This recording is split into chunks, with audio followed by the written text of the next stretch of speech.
actions we can take to modify the cart, like the add to cart function or the remove from cart function.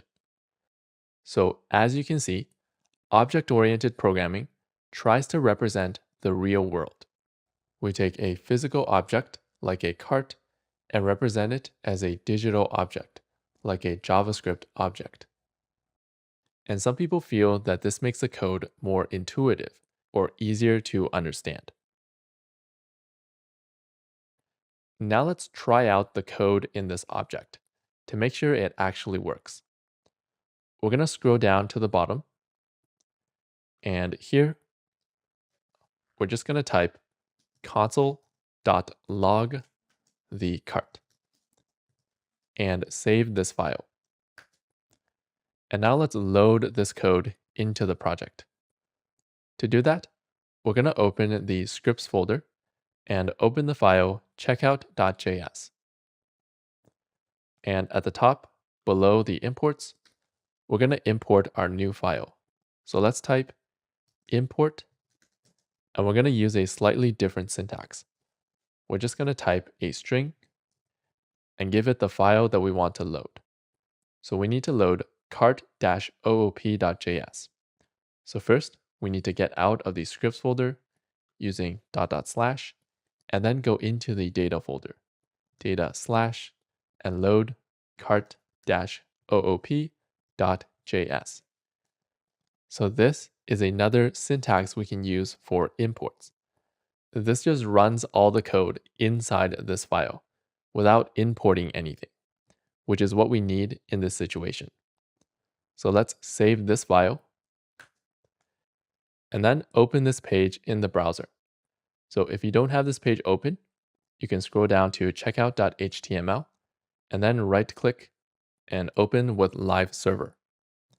I already have this page open, so I'm just going to open that tab. And if the page is too big, we can zoom out by pressing Ctrl- or Command- a few times. And now let's check the console to see what the cart looks like. On this page, we're going to right-click and click Inspect, and then open the console. And in the console, we'll see this cart object. So inside this object, we have the data as well as all the functions for our cart, but it's grouped inside an object. And you'll see that the code still works the same as before. Cart items has the two default products. If we look at our code and open cart-oop, at the beginning, we run cart.load from storage. And then inside this function, if we scroll up, it will give the cart items this default cart with two products inside. And that's what we see in the console here. So we know that the code inside this object still works the same way as before. So now let's try another method to make sure that it's working. So let's try using the add to cart method to add a product to the cart items up here. So we'll scroll down to the bottom, and then above console.log cart, we're going to call add to cart. Now add to cart was saved inside this cart object. So to access it, we're going to type cart.add to cart and brackets. Now add to cart takes one parameter, which is a string, and this is the product ID that we want to add. So to find a product ID, we can go to the data folder and products.js. And then inside here, we have this list of products. So let's actually scroll down to the third product, which is right here. So this t-shirt product. And we're going to add this product ID to the cart. So let's select this ID. We're going to right-click, copy, and then inside cart-oop, inside the string, we're going to right-click and paste that product ID. And let's save. And let's check the console. So I'll open the console here. And now inside the cart object, if we expand it, cart items now has 3 products because we just added a new product to the cart. So this shows that all of the code is working the exact same way as before. We just organized it into an object. And that's object-oriented programming. Now that we're done with this example, let's remove these 2 lines of code and save. Next, another reason we use object-oriented programming is it's easy to create multiple objects. For example, the real Amazon.com has a feature called Amazon Business, where you can have a separate cart for your business purchases. So how do we create 2 separate carts in our code? With object-oriented programming, this is easy. We can just make a copy of the cart object. So we can scroll up in this code, and I'm just going to click this arrow here beside the cart variable to collapse this code. And to create a separate cart for business purchases, we're just going to select this code and then right-click, copy, and at the bottom, right-click and paste.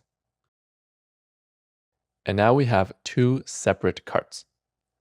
So let's scroll up to the top of the second cart, which is right here. And we said that we wanted this cart for business purchases. So let's rename this to business, capital C, cart. And when we load from storage, let's load it from cart-business instead, so that it doesn't conflict with the cart up here. And if we scroll down, same thing in save to storage. Let's save this cart to cart-business. And finally, let's scroll down to the bottom. And here, instead of cart.load from storage, we're going to change this to business cart.load from storage. And that's it. We just created a completely separate cart simply by copying this object. So object-oriented programming makes it easy to create multiple objects. So now let's console.log both of these carts to see what they look like. We're going to scroll to the bottom, and here we're going to console.log the cart and console.log the business cart and save. And if we open the console for the checkout page, it will show us that we have 2 carts. The regular cart has 3 products inside, and the business cart has 2 products inside. And these are just the default products that we get when we first load the cart. So you can see that these 2 carts are completely separate from each other. In the real world, we can have 2 physical carts that are completely separate from each other. And in programming, we can also have 2 carts that are completely separate from each other by simply making a copy of the object. So again, object-oriented programming tries to represent the real world. Now, currently, there's an obvious problem with how we're creating multiple objects, which is we're copy-pasting a lot of code. And this can make our code messy and hard to manage. So now we're going to make our code cleaner by using a function to create multiple objects. So first, let's delete this business card that we copy-pasted. So we're going to select this object. And then up to here, the business card, we're going to remove it.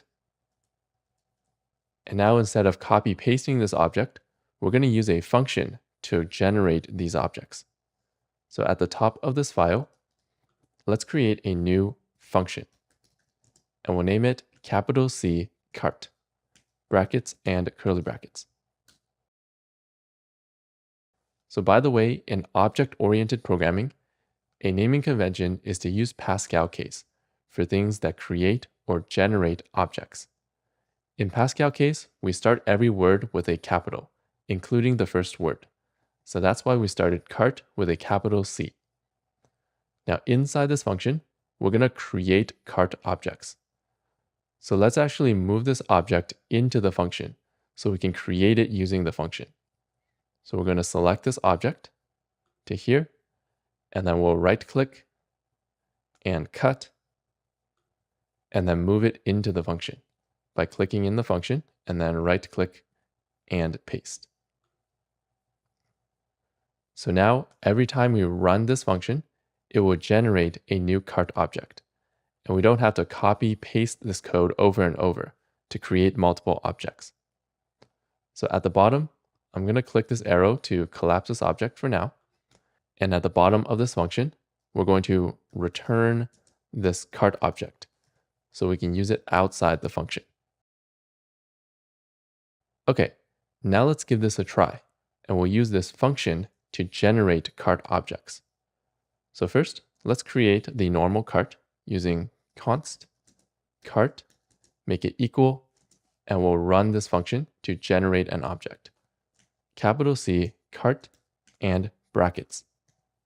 And let's generate another object using the function using const, and we'll name it business cart equals capital C cart and brackets. And we'll still load from storage for both of these and then console log both of these. So basically, instead of copy pasting all the time, we're going to use a function to generate objects. So now let's save and then open the console. And now we have two cart objects again.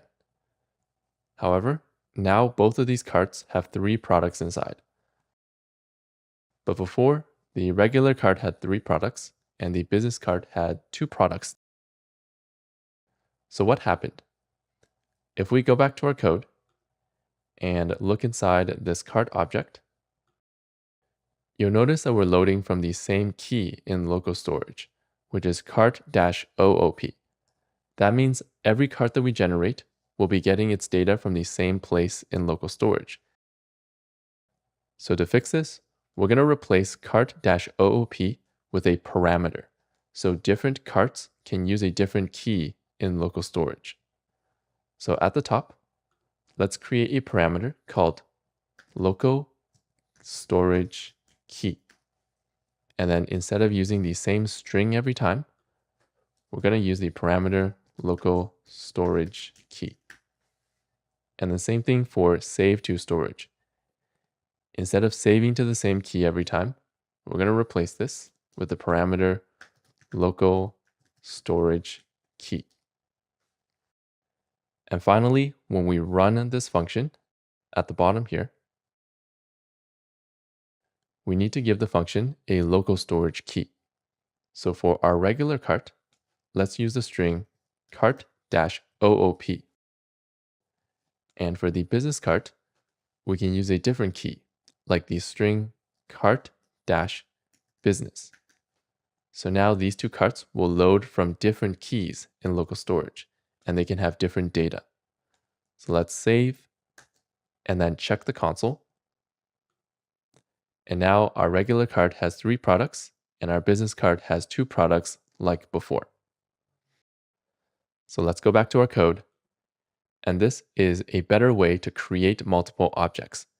Instead of copy pasting a bunch of code every time, we can create a function that generates objects. So now let's save this example into Git. We'll go into our Git section. And then at the top here, we created a function to generate these objects. And in checkout.js, we are loading that cart-OOP practice file. So we'll type a message to describe these changes. Create OOP, or object-oriented programming, version of cart, and commit.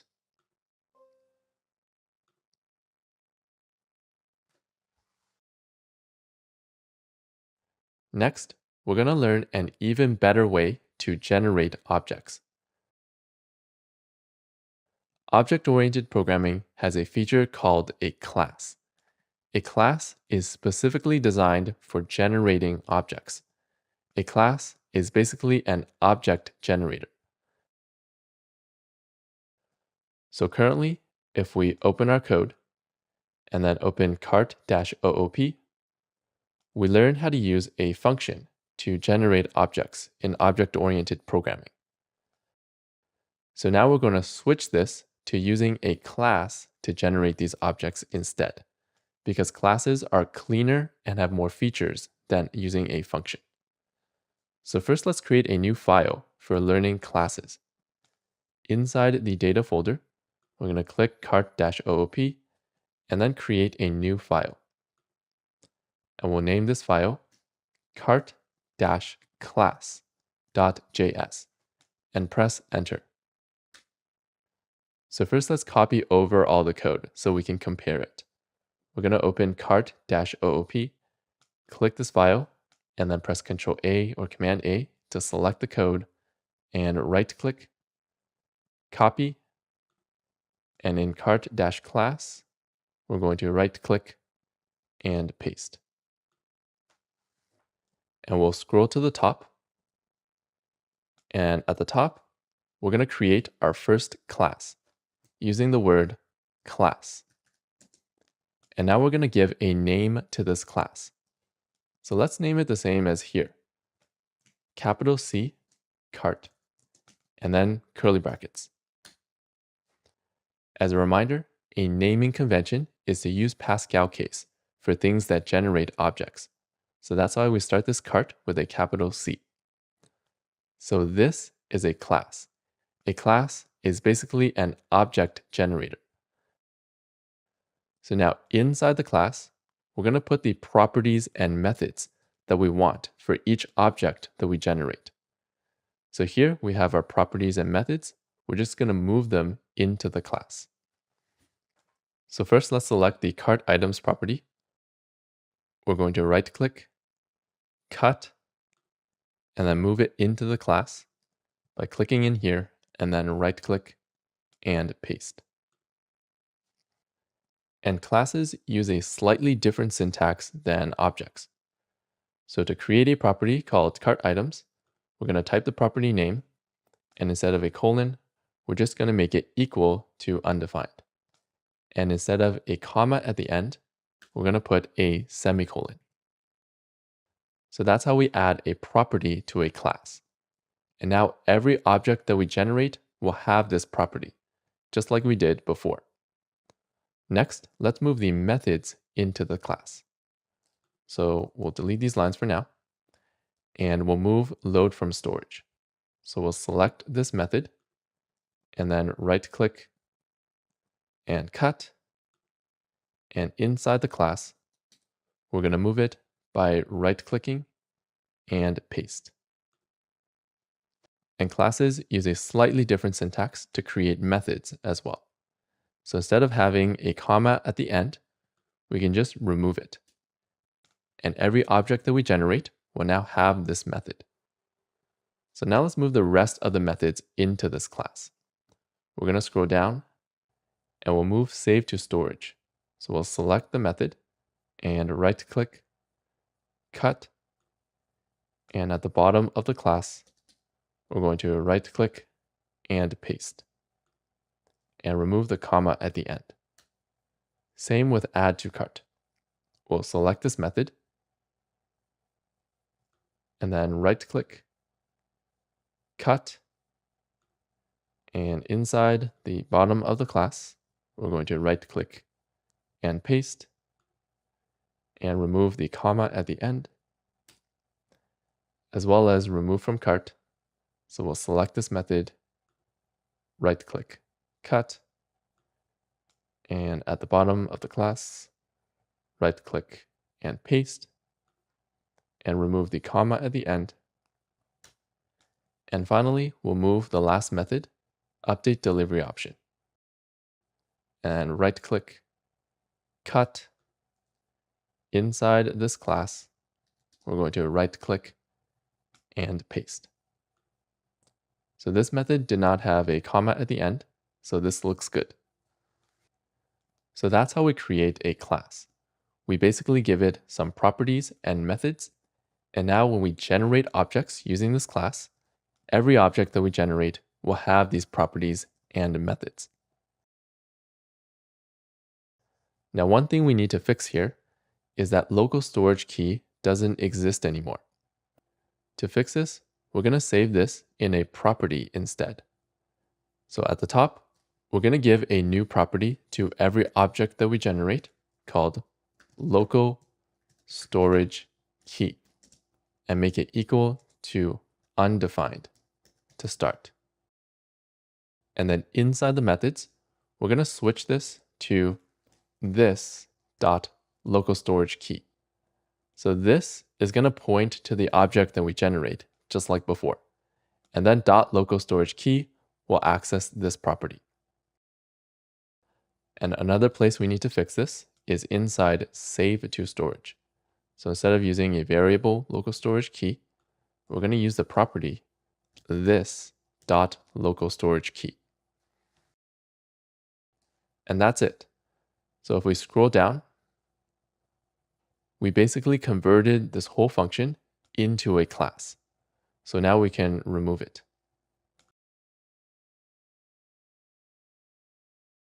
And the final step here is now that we have this class, let's use it to generate these two objects again. To do that, instead of this code, we're going to type the word new and then type the class name, which is capital C cart and brackets. So you see that a class uses a similar syntax as a function, except we use the word new in front of it. So this generates a new object using our class. And this new object will have all the properties and methods that we added above. So let's do the same thing for the business card. We'll use the class to generate it. We'll remove this code, and then we'll type new and the class name capital C cart and brackets to generate another object using this class. Now there's one thing we need to fix here. Each of these objects has a property called local storage key, and they're currently undefined, so we need to set this property. So at the bottom here, we're going to type cart dot local storage key, and we'll make it equal, and we'll use the same string as before, which is cart-OOP. And we'll do the same thing for the business cart. We'll type the business cart dot local storage key and make it equal the same string that we had before, which is cart-business.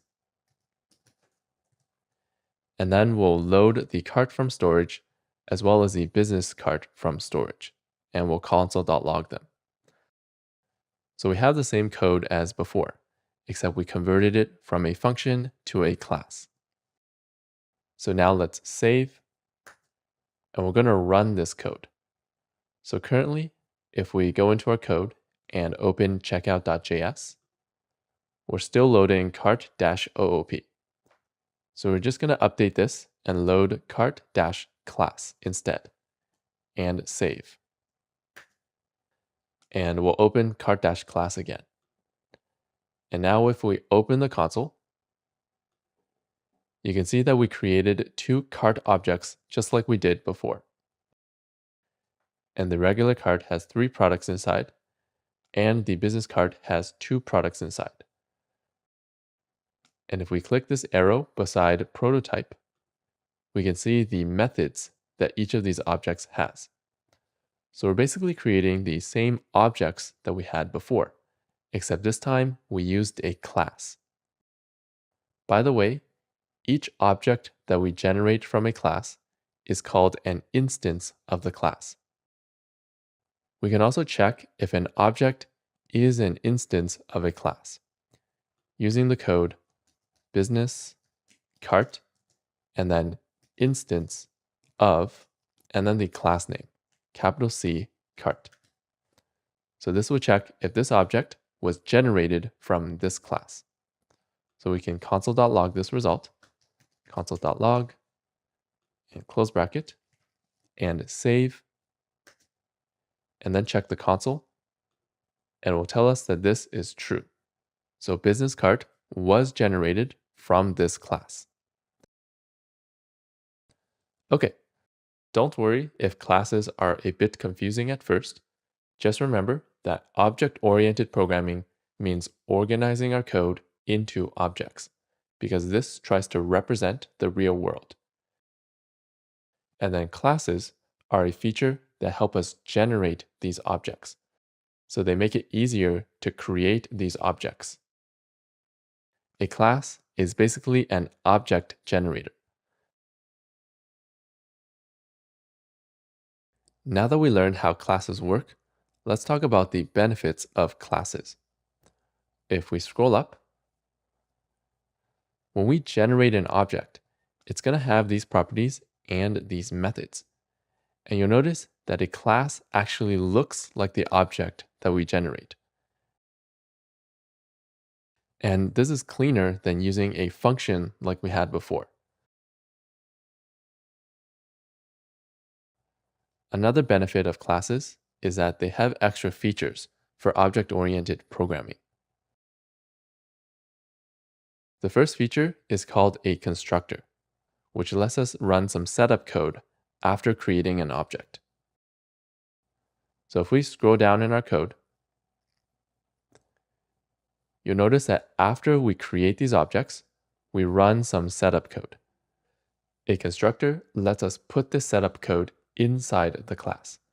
And this makes our code cleaner because we can group everything together inside the class. To create a constructor, we're going to scroll up in the class, and below these properties, we're going to create a new method called constructor, brackets and curly brackets. So the constructor method works like a normal method. We can put code inside and it will run the code. But the special thing about the constructor is that when we generate an object, it will run this constructor automatically. So this is a great place to put our setup code. So let's scroll down to the bottom. And here, instead of running the setup code outside the class, we're just going to move this into the class and into the constructor. So we'll select this code and then right-click, cut, and scroll to the top. And inside the constructor, we're going to right-click and paste. So now, after we create an object, it will run the code in the constructor and set up the object. So there's a few things that we need to fix here. The first thing is each object that we create is going to run the constructor. So we only need one of each of these lines. So let's remove the setup for the business card.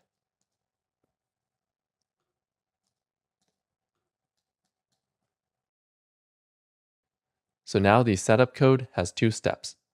We set the local storage key, and then we load from storage.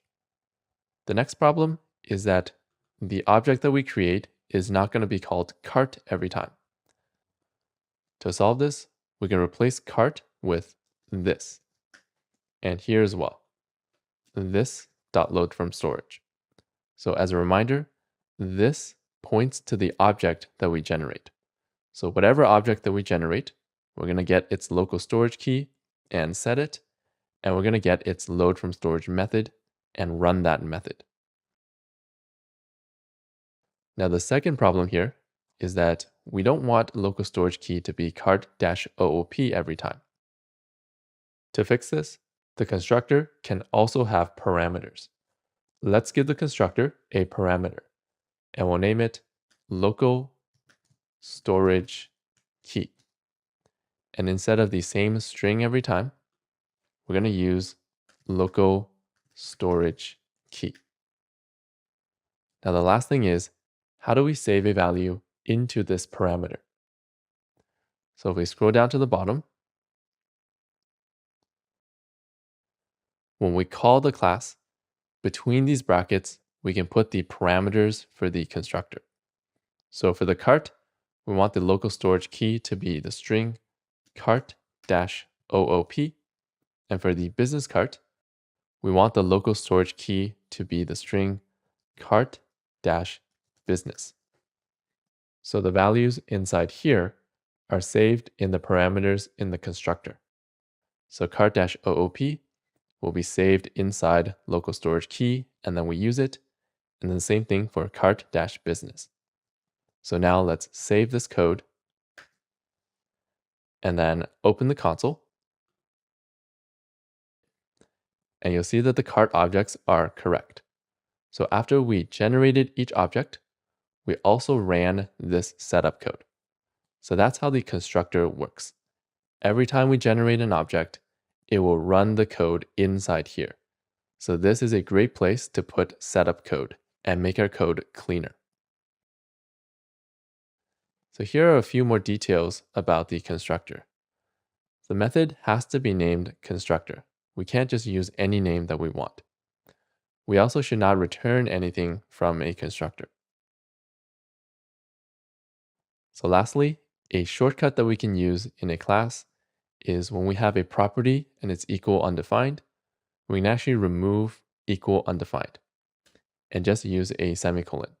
So this is the same thing as the code before. And same thing here. We can remove equal undefined and just use a semicolon and save. So we finished converting our code from using a function to using a class. And as you can see, a class is just a better way to generate objects in object-oriented programming. So now let's save our code into Git. We'll open the Git section. Inside cart-class, we created our cart class. And inside checkout.js, we're basically loading the cart-class file.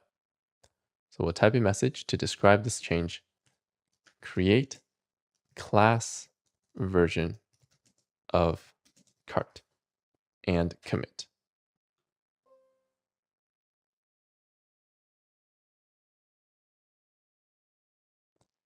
Next, we're going to learn an important feature of classes called private properties and methods. So let's open our code again and open cart-class. And you'll see that this class has a property called local storage key. So this property is useful inside the class, but it's not really meant to be used outside the class. For example, at the bottom here, we could take this object, cart, and then change the local storage key using dot local storage key equals something else.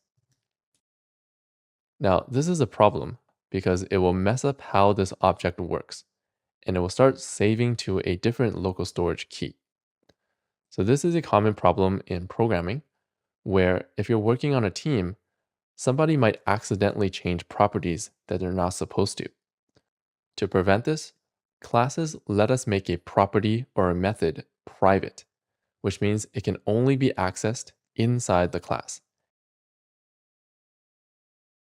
So let's remove this line and scroll up.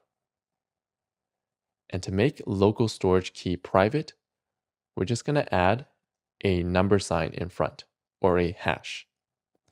And also, whenever we access this property inside the class, we're going to add the hash in front.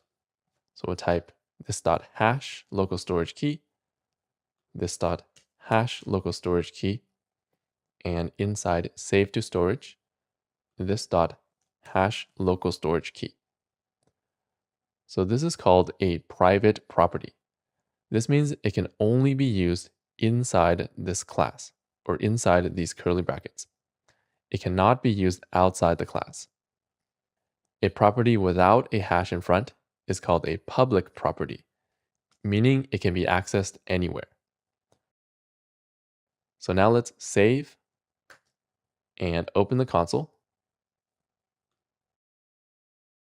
and the code still works. So we made this property private, and we're able to access it inside the class. So now let's try accessing this property outside the class to see what happens. We're going to scroll down, and we're going to try to access cart.hash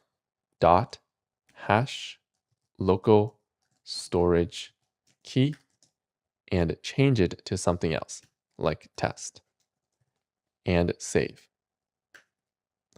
And if we open our console, you'll see that when we try to access a private property here, it will give us a syntax error saying this is a private field. And by the way, a field is the same thing as a property. So that's how a private property works. It prevents us from accessing this property outside the object and messing it up. We can also have private methods. So let's remove this line and scroll up. And the method load from storage should also only be used inside this class. There's really no reason for code outside to be calling load from storage. So to make our code safer, we're going to make this a private method. To make a method private, we're going to do the same thing. In front of the method, we're going to add a number sign or a hash. And we're going to update the rest of our code. So we're going to do this dot hash load from storage. And now we can save and check the console to make sure that everything is still working. So everything still looks good because we're only using this private method inside this class. So a class lets us create private properties and methods. And this is useful on a bigger project where people might not be sure which properties and methods they're supposed to use outside the class and which ones to avoid. So now let's save our changes into Git.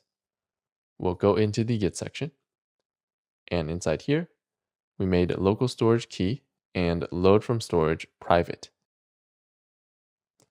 We'll create a message to describe these changes. Make local storage key and load from storage private and commit.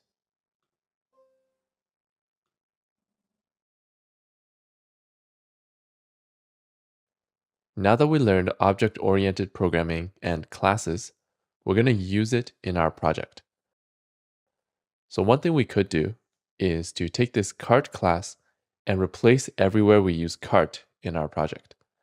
However, we use cart in a lot of places, and this would take too much time. So I'm going to leave replacing the cart as a challenge exercise. Instead, we're going to work on the home page. So first, let's go back to our code, and we're going to open checkout.js, and we're just going to comment out this import because we're just using this file for practice. So let's save this, and then let's open the checkout page. So I already have it open. If you don't have it open, you can right-click checkout.html and open with live server. On the checkout page, we're going to click this icon in the top left to go to the home page.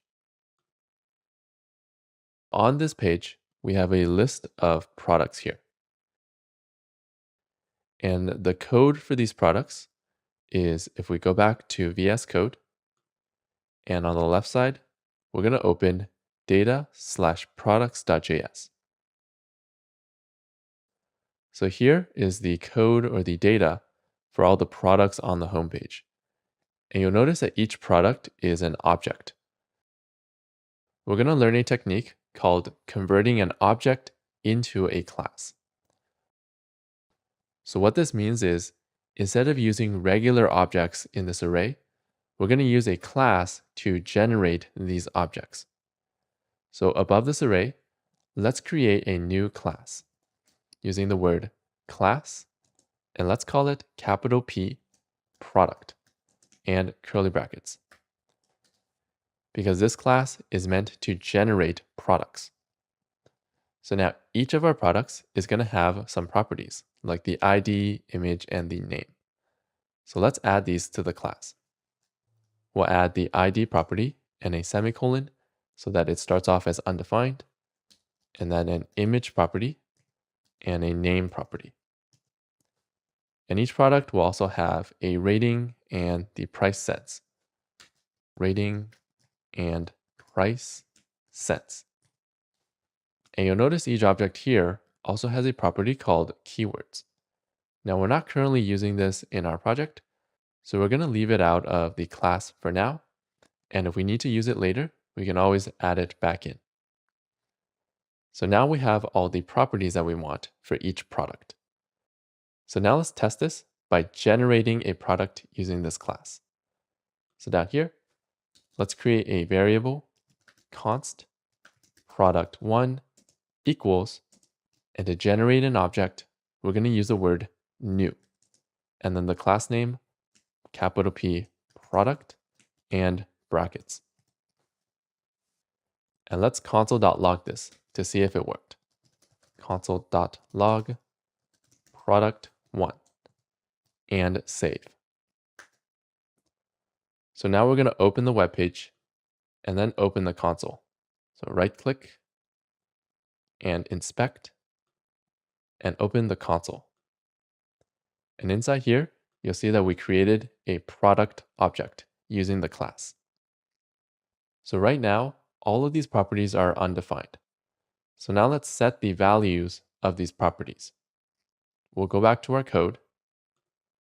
Don't follow along here, but one way to set these properties is to access them outside the class. For example, product1.id equals something, and then do product1.image equals something, and then product1.name, and so on. So this is not a good way to set these properties because we have to do this for each product that we create, so it makes our code repetitive and messy. Instead, notice that when we create a product, this is kind of like the setup code. We create a product and then set all of its properties. And remember, classes have a specific feature for setup code called the constructor. And now you can follow along. So inside this class, we're going to create a constructor. Brackets and curly brackets. So whenever we generate an object, it's going to automatically run this constructor. So this constructor is where we should put our setup code. So let's remove this code and then do all of that inside the constructor. So first, we want to set the ID property. We're going to do this.id and make it equal. And now what value do we set the ID to? So the value of the ID is inside each of these objects. So when we create a product up here, we're going to put this object inside these brackets. And then that's going to go into the constructor in here. So in the constructor, let's create a parameter to save this data. So we'll name it product details. And now to save something inside this parameter, we're going to put it between these brackets. So let's actually give this entire object to the constructor. So we're going to right click and copy. And then between these brackets, we're going to right click and paste. So whenever we create a new product, we're going to give it this object with all the details. It's going to get saved in here. And now we can set the properties. So this.id is going to be equal to the product details.id property. So product details.id. And for the image, we're going to do this.image equals the product details, which is this object that we passed in, dot the image property. Same thing for the name. So this dot name equals product details dot name, which is this property here. Same thing for the rating. This dot rating equals product details dot rating. And finally, the price cents. This dot price cents equals the product details dot price cents. So this is called converting an object into a class. What we're doing is we're basically taking a regular object like this, we put it inside a class, and then we copy over the properties. You can also visualize it like this. We have a regular object, and we're basically wrapping it inside a class. And the reason we do this is that classes have extra features we can use. Like we can add methods, and we can also have private properties and private methods. So we basically have the same object as before, except we have an enhanced version of that object. It has some extra features from classes. So for now, let's save this code. And then down here, we console.log product1. So let's take a look at it in our console. So we'll open the console. And now we can see that we created a product object. So it's the same object as before, except now it's enhanced. It has some extra features from classes. So next, we're going to take this technique and apply it to this entire array. So instead of having an array of regular objects, we're going to convert each of these objects into the product class. Now, one way we could do this is that in front of the object, we can just type new product, open bracket, and then close bracket at the bottom. And this will essentially convert this regular object into the product class. However, we're going to have to repeat this code for every object in the array, and it's going to be a lot of work and repetition. So instead, let's just loop through this array and then use code to convert each of these objects. So instead of typing this out manually, we're going to remove this and remove the round bracket at the end. And then I'm going to click this arrow beside the array to collapse it. And at the end of the array, we're going to use an array method called .map and brackets. So map basically loops through an array, and for each value, it runs a function. So we're going to give this a function that we want to run for each value. So arrow and curly brackets. And this inner function is going to get a parameter. So this parameter is basically each value in the array. So it's going to take the first value and then save it inside this parameter, run the function, and then take the second value, save it in here, run the function, third value, save it, and run the function.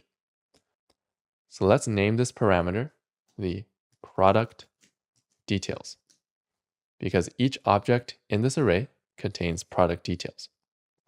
So now it's going to take each object, save it in the parameter, and run the function. And here, we're going to convert the object into a class. To do that, we're going to use the code new capital P product brackets, and we're going to give it this regular object, which is the product details. And now there's a second part to how map works. So .map creates a new array, and whatever we return from this inner function is going to go inside that new array. So here, we're going to return this class. So this result is going to be put inside a new array. So you can think of map as we take each value in an array, we run this function on it, and we transform it, and then put it inside a new array. So here, we're essentially transforming each of these products or these regular objects into a class. So at the bottom, let's console.log the products array to confirm this. So we'll save and open the console. And now you can see we have an array, and each of the values is a product class instead of just a regular object. So we converted all of our products from regular objects into this product class. And now let's open the web page to make sure that everything still works. So if we open the page, you'll notice that everything is still working correctly. And that's because we have the exact same objects as before, except they're now just sort of enhanced objects. Next, let's use those extra features of classes to simplify our code for this page. We'll go back to our code, and on the left side, let's open amazon.js. So this is the code that creates the home page. So in here, we're going to scroll down until we see the rating section, where we calculate the stars and the rating count. So notice that inside our HTML, we're constructing this URL here for the number of stars a product has. And we're also creating the price that we want to display on the page. Now, instead of doing this all in the HTML, our code would be cleaner if we moved this logic into our class, because we want to group this related code together. So let's use the features of classes to make this code a little bit cleaner. We'll open products.js, and we'll scroll up to the product class. And inside here, let's add some methods for calculating the stars and the price. So we're going to add a method and call it get stars URL brackets and curly brackets. And let's create another method called get price brackets and curly brackets. And now we're going to move the code from our HTML into this class. So we'll open amazon.js. And then here, we're creating the URL of the stars. So let's actually select all this code and right-click, copy, and inside products.js, inside get stars URL, we're going to right-click and paste. And this is going to be a string. So at the front, let's add a backtick. So we're going to use a template string because we're going to insert a value inside. And at the end, we'll add another backtick. So now that we created the string, we're going to return it from this method. So return and semicolon at the end. And one thing we need to fix is that product is not defined anywhere. So to get the rating property of whatever object this is, we're going to use this .ratings.stars. So now each product is able to construct its own stars URL here. So let's save this file. And then inside amazon.js, instead of doing this calculation directly inside the HTML, we're going to delete it, and we're going to insert the product.get stars URL method and brackets. So you'll notice that we have the same product object as before, but now it's sort of an enhanced product. We can add methods to group related code together and make our code cleaner. Let's do the same thing with the price down here. We're going to calculate this using the method instead of directly in the HTML. So we're going to select this code and then right-click, copy, inside products.js, inside the getPrice method, we're going to right-click and paste. And again, we want to return the price as a string. So at the front, we'll create a template string because we're inserting a value, and at the back, a template string or a backtick. And we're going to return this from the method. And another thing we need to fix is that product is undefined. So to get the price cents property, we're going to use this dot price cents. Now, one extra thing we need to do here is that we're using the format currency function, but we didn't import it. So we're going to scroll to the top and import format currency. Import curly brackets, the format currency function from a string. And here we're going to locate this function. So we're inside the data folder. We need to get out of the data folder using .. and then go into the scripts folder, into the utils folder, and load money.js. So scripts/utils/money.js, and save this file. So now we have two methods that will simplify our code. We'll open amazon.js, and instead of calculating the price inside the HTML, we're going to remove this and then insert the product.getPrice method and brackets. So now let's save, and let's open the home page to make sure that it's working. So now you see that everything is still working, including the stars and the prices. So we'll go back to our code. And now that we have these methods, let's use them in our other page, which is the checkout page. So we'll open scripts/checkout/order-summary.js.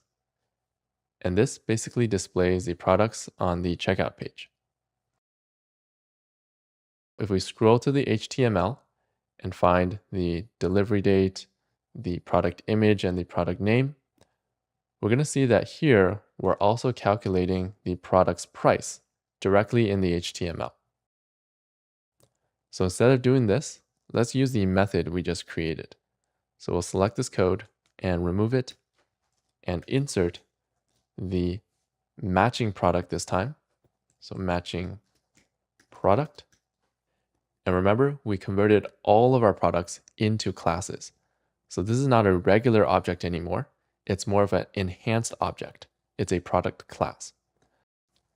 And that means this will have the method .getPrice and brackets and save.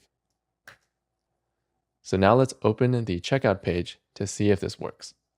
We'll open the web page, and then at the top right, we're going to click the cart. And now you can see that on the checkout page, the price is still displayed correctly. And that's it. If we go back to our code, you'll see that by converting our objects into classes, we're able to use extra features of classes like methods to make our code cleaner. So now let's make sure that all of our tests are passing. We'll go to the left and scroll down, and we're going to open test.html in the browser. So if you don't have it open, you can right click and open with live server. But for me, I already have it open. So I'm going to open the test page, and all of our tests are still passing. So our code is still correct. And now let's save our changes into Git. We'll open the Git section, and in products.js, we created the products class, and at the bottom, we converted all of our objects into the products class. So actually, one thing I forgot to do is to clean up these console.logs. So let's do that right now. We're going to open our code and go into products.js. And we'll scroll down right after the product class. And let's remove this product1 because it was just an example. And we'll also remove the console.log products at the end. And save.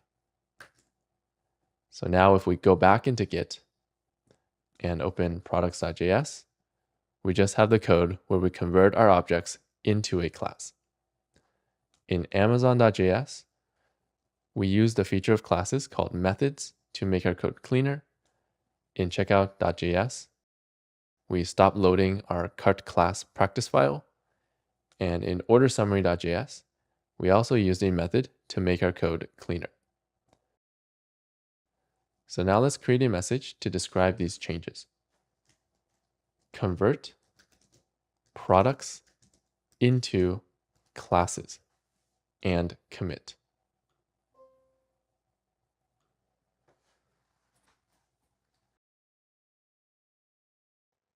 Next, we're going to learn an important feature of object-oriented programming called inheritance. Inheritance lets us reuse code between classes. So first, let's learn the concept of inheritance. To do that, we're going to open our project. So we'll open this page here to our checkout page, and we're going to go to the home page by clicking the top left. And on this page, we have a bunch of products. But you also notice that we have different types of products. For example, we have clothing like this t-shirt, and we have appliances like this toaster. So clothing and appliances are still products. They have a name, a price, and a rating, but they are a more specific type of product. For example, clothing can have all the properties of a regular product, but it can also have specific properties like a size chart. So how do we represent this kind of relationship in our code? We have a product, and then we have a more specific type of product. One way to represent this is to create a new class called clothing. And this class will have all the properties of a regular product, but also more specific properties. However, there's a problem with this, which is we're duplicating a lot of code. Instead, object-oriented programming has a feature called inheritance that allows one class to get all the properties and methods from another class, so we don't have to copy-paste this code. For example, we can make a clothing class and then use inheritance to get all the properties and methods from the product class. This is similar to how a child inherits things from their parents, like their hair color or the shape of their eyes. In fact, we call the product class the parent class, and we call the clothing class the child class. So now let's learn how to use inheritance in our code. We're going to open VS Code and open our code on the left, and then open products.js. And we're going to scroll to the product class, and then below this class, we're going to create a more specific type of product called class and capital C clothing and curly brackets. So we said that clothing is just a specific type of product. So that means clothing should have all the properties and methods of a product. So first, let's inherit all these properties and methods into the clothing class. To use inheritance, after the class name, we're going to use the word extends. And then we're going to give it the class that we want to inherit from, which is the product class above. So this means that clothing will get all the properties and methods of this class, or it will inherit all the properties and methods. To demonstrate this, let's leave this empty and create a new clothing object. So down here, let's create a variable first using const, and we'll name it a t-shirt. Make it equal, and we'll generate a new clothing object. To do that, we'll use the word new, capital C clothing, and brackets. And next, we're going to expand the products array, and we're going to give the product details to this class. So we're going to scroll down to the third product, which is the t-shirt. And we're going to select this object and then right click, copy, and scroll up. And now between these brackets, we're going to right click and paste. So now we created a new clothing class. We gave it all the data that it needs. And let's console.log it to see what it looks like. So down here, we're going to console.log brackets and the variable name, which is t-shirt. So here, t-shirt, and save. And now let's open the console. So we'll open our web page, and then on this page, we're going to right click, inspect, and open the console. And you'll see that we created a new clothing object. And if we open it, you'll see that this has the same properties as the product class. So this inherited all the properties from product. So let's see if we inherited the methods as well. We'll go to our code, and let's try the method getPrice. So we'll console.log t-shirt.getPrice and brackets and save. And now if we open the console again, you'll see that getPrice also works. So clothing inherited the methods from product as well. So even though this is empty, this class gets or inherits all the properties and methods of product. So we use inheritance when we have one class, which is a more specific type of another class. For example, clothing is a more specific type of product. We want all the properties and methods of the product still, but we just don't want to copy paste all this code down here. So inheritance lets us reuse code between classes.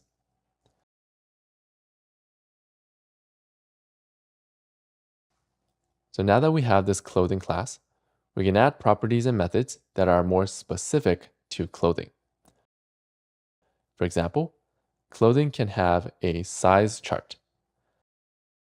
So for convenience, inside this t-shirt object, I've actually added a size chart link. So let's add this to our clothing class. So up here, we're going to add a property, size chart link.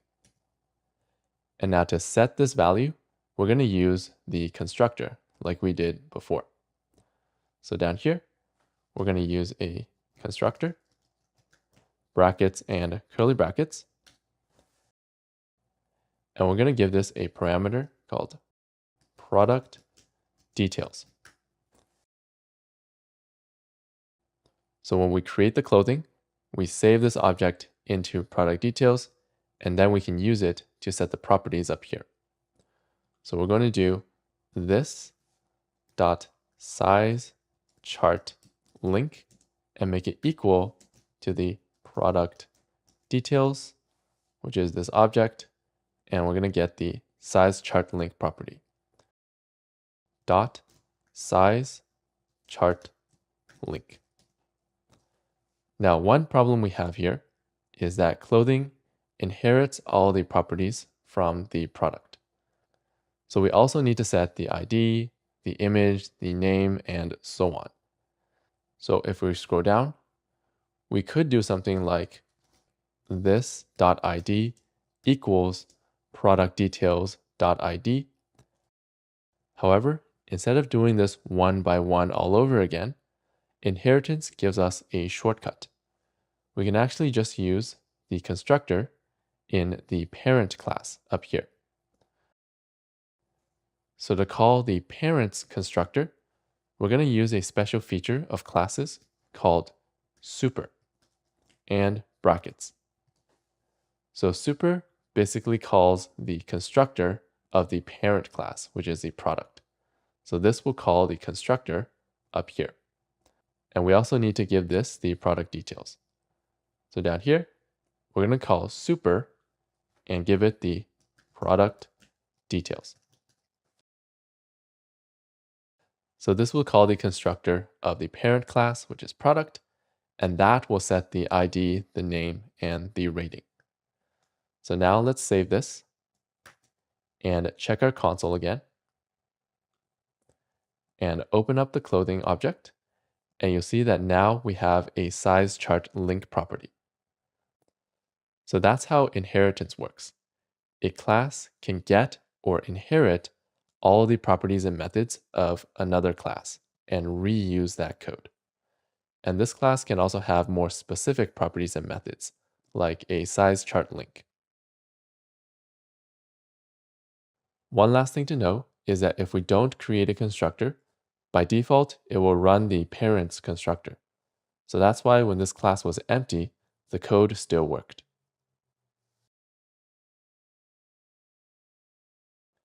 Now that we have this clothing class, we're going to use it in our project. So right now, if we scroll down to our products array, we converted all of these into a product class. However, we're going to convert some of them, like the t-shirt, into a clothing class instead to make it more specific. So how do we know which objects to convert into a product and which ones to convert into clothing? To help us do that, I included a property called type. So type tells us which class we should use when we're converting this into a class. This is sometimes called a discriminator property. It tells us which class we should convert this to.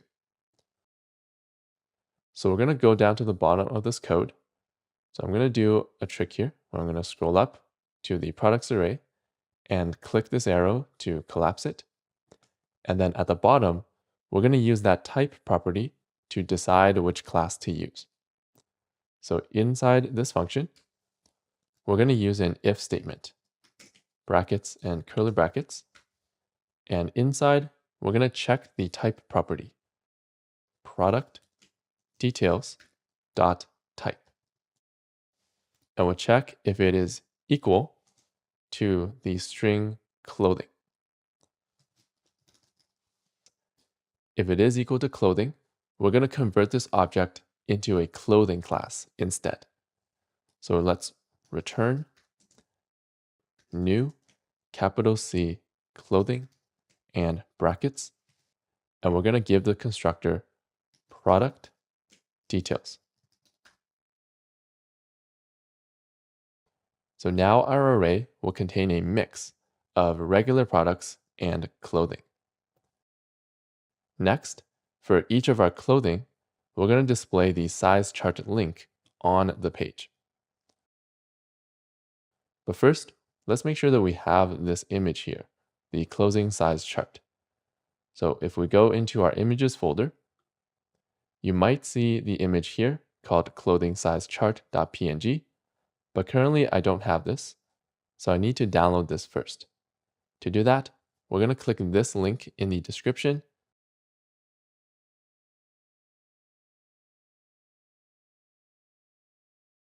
which will open the size chart.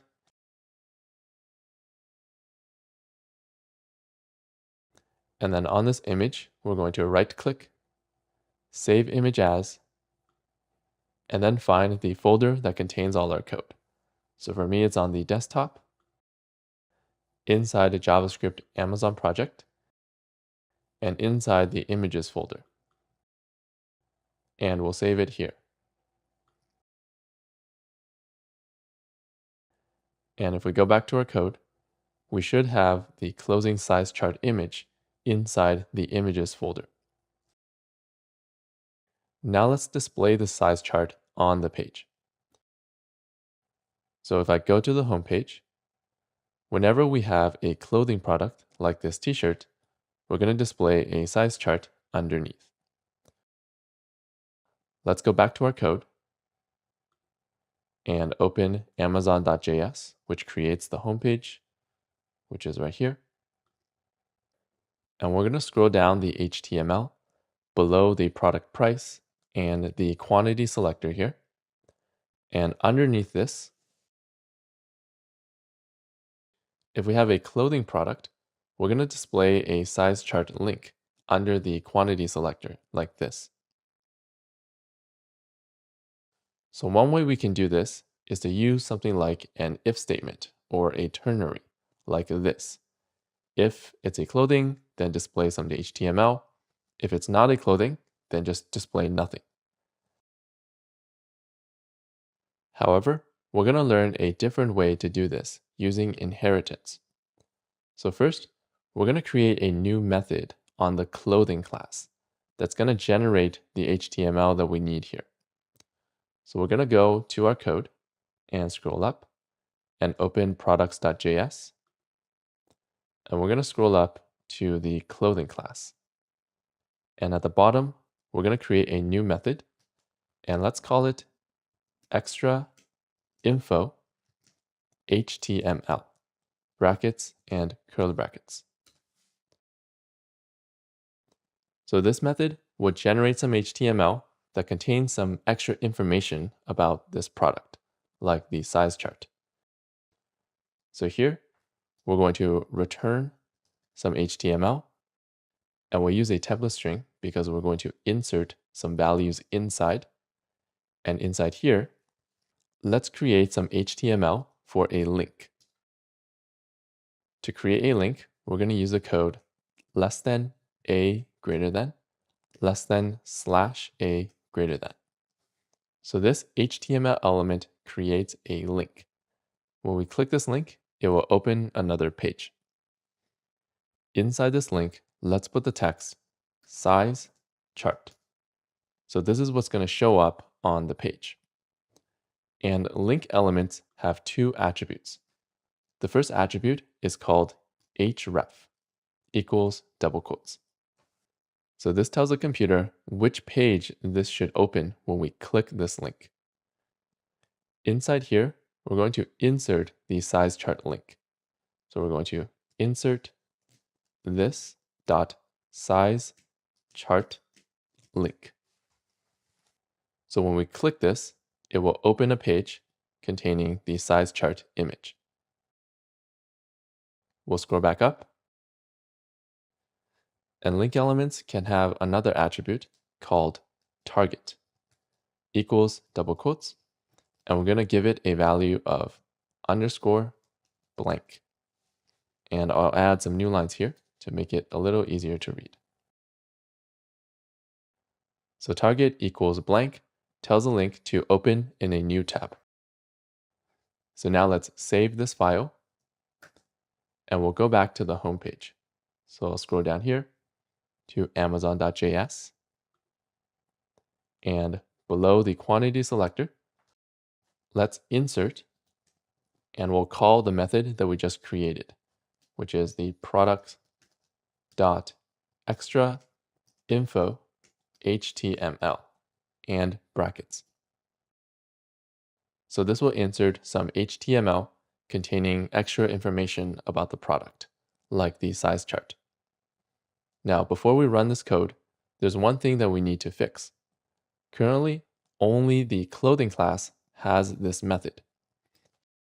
If it's just a regular product, it's not going to have this method, and it's going to cause an error. To fix this, we're also going to create this method on the product class. So we'll go back to our code and open products.js. And we're going to scroll up to the products class here. And at the bottom, we're going to add the same method. Extra info HTML, brackets and curly brackets. And for regular products, we don't have any extra info we want to display. So let's just return an empty string and save. So now if we call extra info HTML, it doesn't matter if it's a product or a clothing. Both of these will have this method defined. So we'll go back to amazon.js. And now this should always work. So let's click this file and save. And then open the web page to see the result. So now you notice that products that are clothing have a size chart underneath, and regular products don't have any extra information. And if we click the size chart link, it will open a new tab to the size chart image. So that's how we create this size chart link for only the clothing products. Let's go back to our code and we'll learn more about this new technique that we just used. So on the left, we'll go back to products.js first. So notice that the product class has a method called extraInfoHTML, and then clothing extends this class. That means clothing will automatically get the extraInfoHTML method. But then we define this method again inside clothing. So this will actually override or replace the parent's method. And this technique is called method overriding. One more thing to know about method overriding is that if we really need access to the parent's method, there's a feature that we can use called super. So super gives us access to the parent class. So if we want to call this method up here, we can do super and then dot extra info HTML. So it's the same super as we used up here, except this calls the parent's constructor and this calls one of the parent's methods. So let's comment this out since it's just an example. And let's save. And lastly, let's go back to amazon.js and we'll take a look at this code and notice that when we call extra info HTML, we don't know what class this is. This might be a clothing class or it might just be a product class. This technique is called polymorphism, which means we can use a method without needing to know exactly what class this is. Polymorphism is sort of like an alternative to doing if statements here. Instead of doing if it's clothing, do this, if it's a regular product, do something else, we can just have both of the classes use the same method, and then the class itself will determine what this method does. If we add a new class, like an appliance class, we don't need to change any of this code. The appliance class will determine what extra info HTML does. And that's it. We learned about inheritance, which lets us reuse code between classes, and we learned some of the techniques we can do with inheritance, like method overriding and polymorphism, which can make our code a little bit cleaner. Now let's check our test to make sure that everything still works. So we'll open the test page and make sure that everything is still passing. And then we'll go back to our code and we'll save this into Git. Open the Git section, and in products.js, we created the clothing class, which inherits from product. And one thing I forgot to do is to remove this practice code. So let's actually go back to our code in products.js, and below the clothing, let's remove this practice code and save. We'll go back to Git and just make sure that it's been removed. And then we added the size chart image. And in amazon.js, we used polymorphism to add some extra info below each product. So let's create a message describing our changes. Use inheritance and polymorphism to add size chart and commit.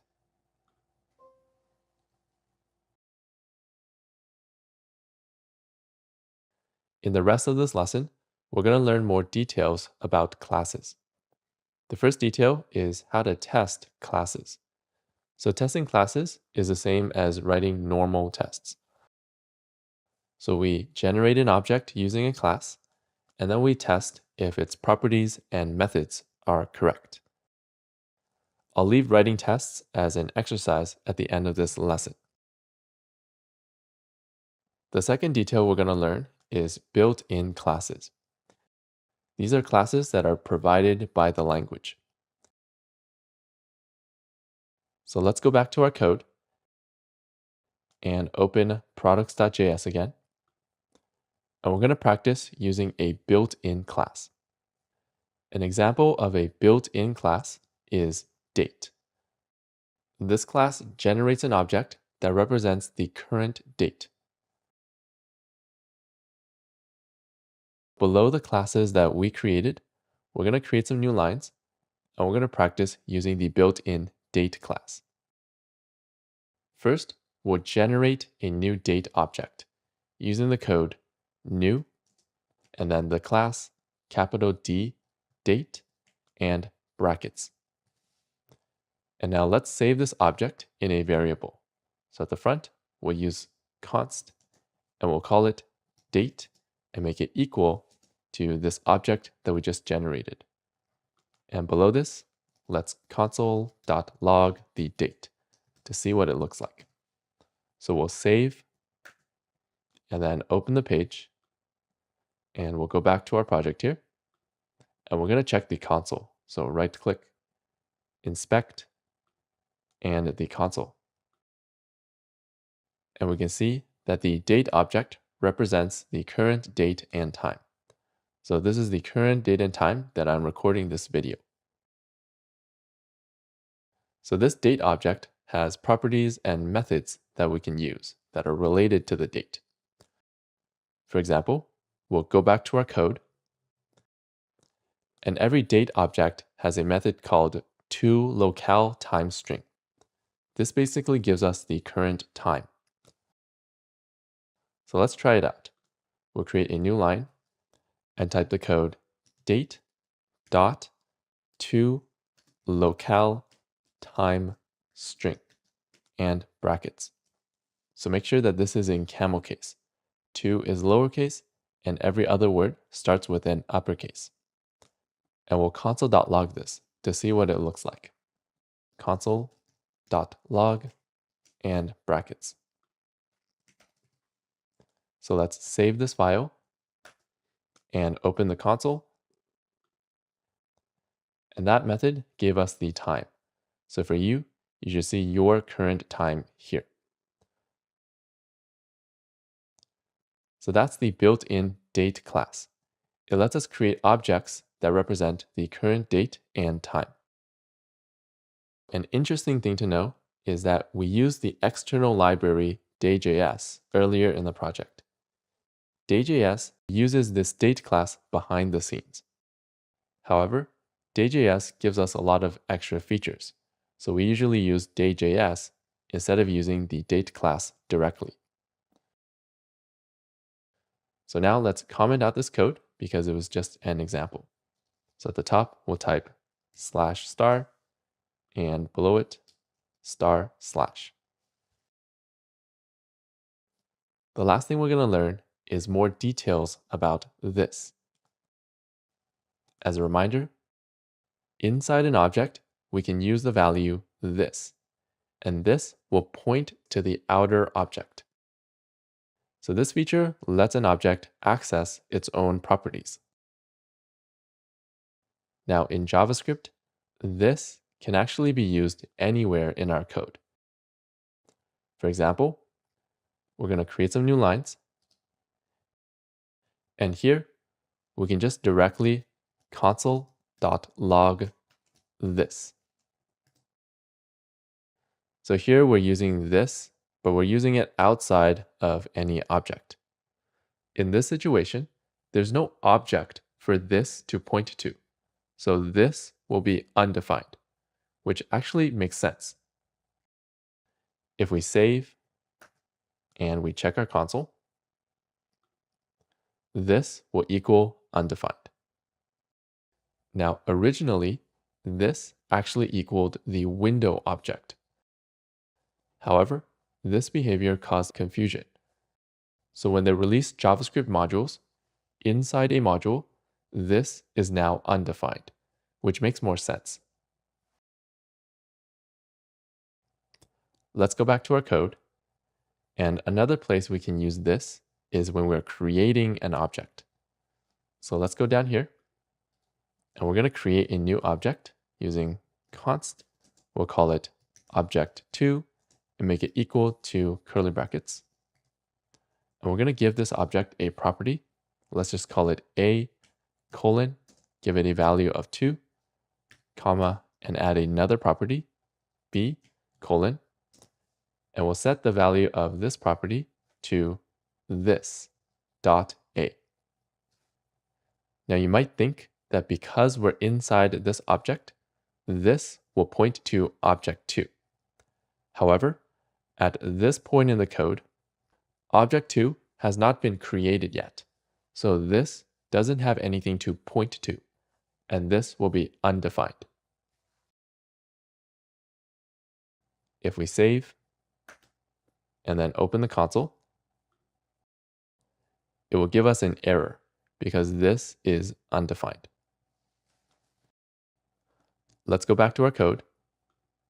So far, if we're inside a method, we can use this, and it will point to the object. If we're outside of a method, there's no object to point to, and this will be undefined. And everything makes sense so far. So let's comment this out using /*, and at the bottom, */. Now the last important place we can use this is inside a function. So at the bottom here, we're going to create a function, and let's call it log this, brackets and curly brackets. And inside, we're just going to console.log this. So again, we're not inside of any object, so there's nothing for this to point to. And in this situation, this will be undefined as well. Below this, if we run the function log this and brackets and save and check the console, it will tell us that this is undefined when it's just inside a regular function. Next, this actually has a special feature. So inside a function, we can change this to whatever we want. To do that, functions have a method called .call. So below this line, let's type the function name log this and use a method .call and brackets. So .call runs this function. So it does the same thing as the line above, except we can set the value of this to be whatever we want. So the first value that we give to .call is going to be the value of this. For example, we can give it the string hello. And now this will run the function, and this will be equal to hello. If we save and open the console, you can see that we set this to be equal to hello. So that's a special feature of this. Inside just a function, we can change this to whatever we want using a method like .call. So .call is the same as calling or running the function, except we add an extra parameter in front. This first parameter is the value of this. The last important thing to know about this is that arrow functions do not change the value of this. For example, below this, let's create a method by using an arrow function this time. So we'll create some new lines. And first, we're going to create an object using const. We'll call it object3 equals curly brackets. And inside, we'll give it a method and colon. And we're going to create this method using an arrow function this time. Brackets, arrow, and curly brackets. And inside, we'll just console.log this. So usually, this will point to the object itself. However, arrow functions do not change the value of this. Here, this will have the same value as outside the arrow function. Outside the arrow function, let's type this. Here, this has no object to point to, so this will be undefined. And then inside the arrow function, it will also be undefined. Basically, this keeps the value that it had outside the arrow function. As a test, below this, we'll run object3.method and brackets. If we save and check the console,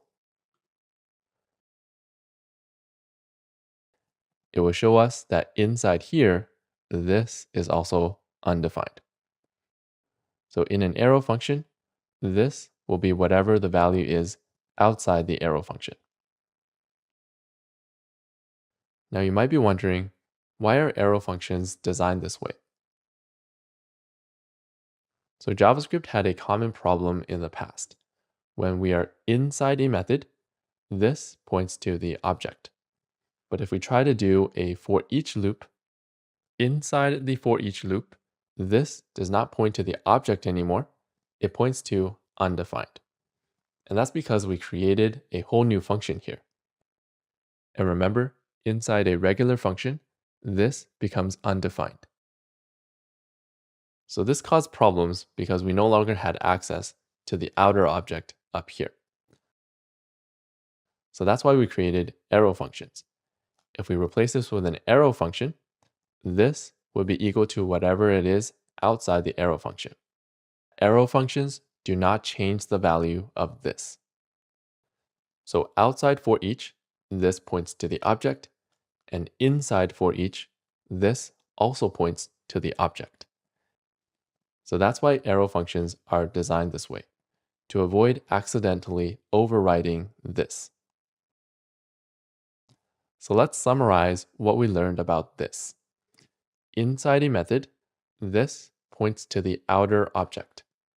Inside a function, this is undefined, but we can change it to whatever we want using something like .call. And arrow functions do not change the value of this. Don't worry if these rules are a bit confusing at first. They are actually sort of reasonable. If there's an object to point to, this will point to that object. If there's no object to point to, this will be undefined. And we have tools like .call and arrow functions to kind of manipulate the value of this to be what we want. The more that you work with it, the more you just get used to it. So now let's comment out this practice code. At the top, we'll type /* and at the bottom, */ and save. And we'll save to Git. We'll open the Git section.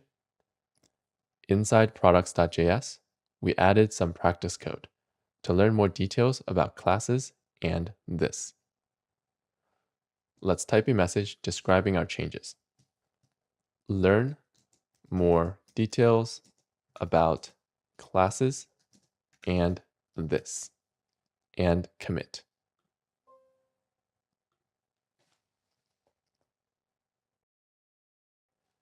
Now that we learned object-oriented programming, you might notice that it's a very different style of programming than just writing out a bunch of functions directly.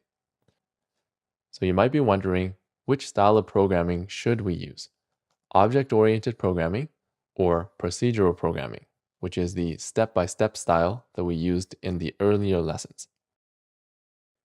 The answer is, it's up to you. I personally prefer procedural programming in JavaScript because I think it's simpler. I only use object-oriented programming if I'm working on a team that also uses it. Also, object-oriented programming is much more popular in other languages. So it's still useful to know object-oriented programming in case you work with other programming languages in the future. And that's the end of this lesson. In this lesson, we learned about object-oriented programming, which means we organize our code into objects. We learned how to use a function to generate objects, and we improved that by using a class to generate objects. We learned that classes can have private properties and methods. We learned about inheritance, which lets us reuse code between classes. And we learned about method overriding and polymorphism, which lets us call a method without needing to know what the class is. And lastly, we learned more details about this and how to control the value of this. Thanks for watching this course so far. If you want to support this channel, you can check out the premium version of my courses just like this one, where you can get a certificate of completion and a better learning platform. If you're interested in extra videos from me, more in-depth videos, and behind-the-scenes content, you can check out these links here. You can also support the channel by liking the video, subscribing, and sharing this video with others. Thanks again, and let's continue with the course. Here are some exercises to help you practice what we learned in this lesson.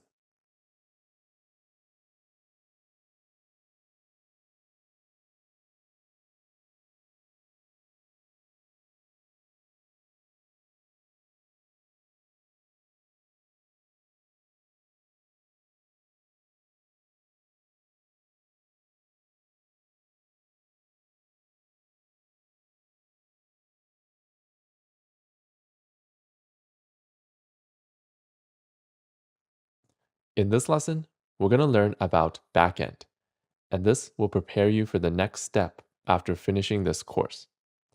First of all, what is backend? A backend is just another computer that manages the data of a website. For example, in our Amazon project, we created this website where we can pick which products we want. But how does Amazon, the company, know which products that we ordered? In this situation, there has to be a second computer somewhere that's owned by Amazon. And then our computer sends the order information to this second computer. And now Amazon will know what we ordered. So this second computer is called the backend computer, or just the backend. It manages the data of a website. On the other hand, our computer, or the web page, where we can see and interact with the products, this is called the front end. Now that we know what a backend is, how does our computer, or the front end, send information to the backend? When two computers are connected to the internet, they can actually send messages to each other using a feature called HTTP, or Hypertext Transfer Protocol. In an HTTP message, we can actually attach information, like our Amazon order.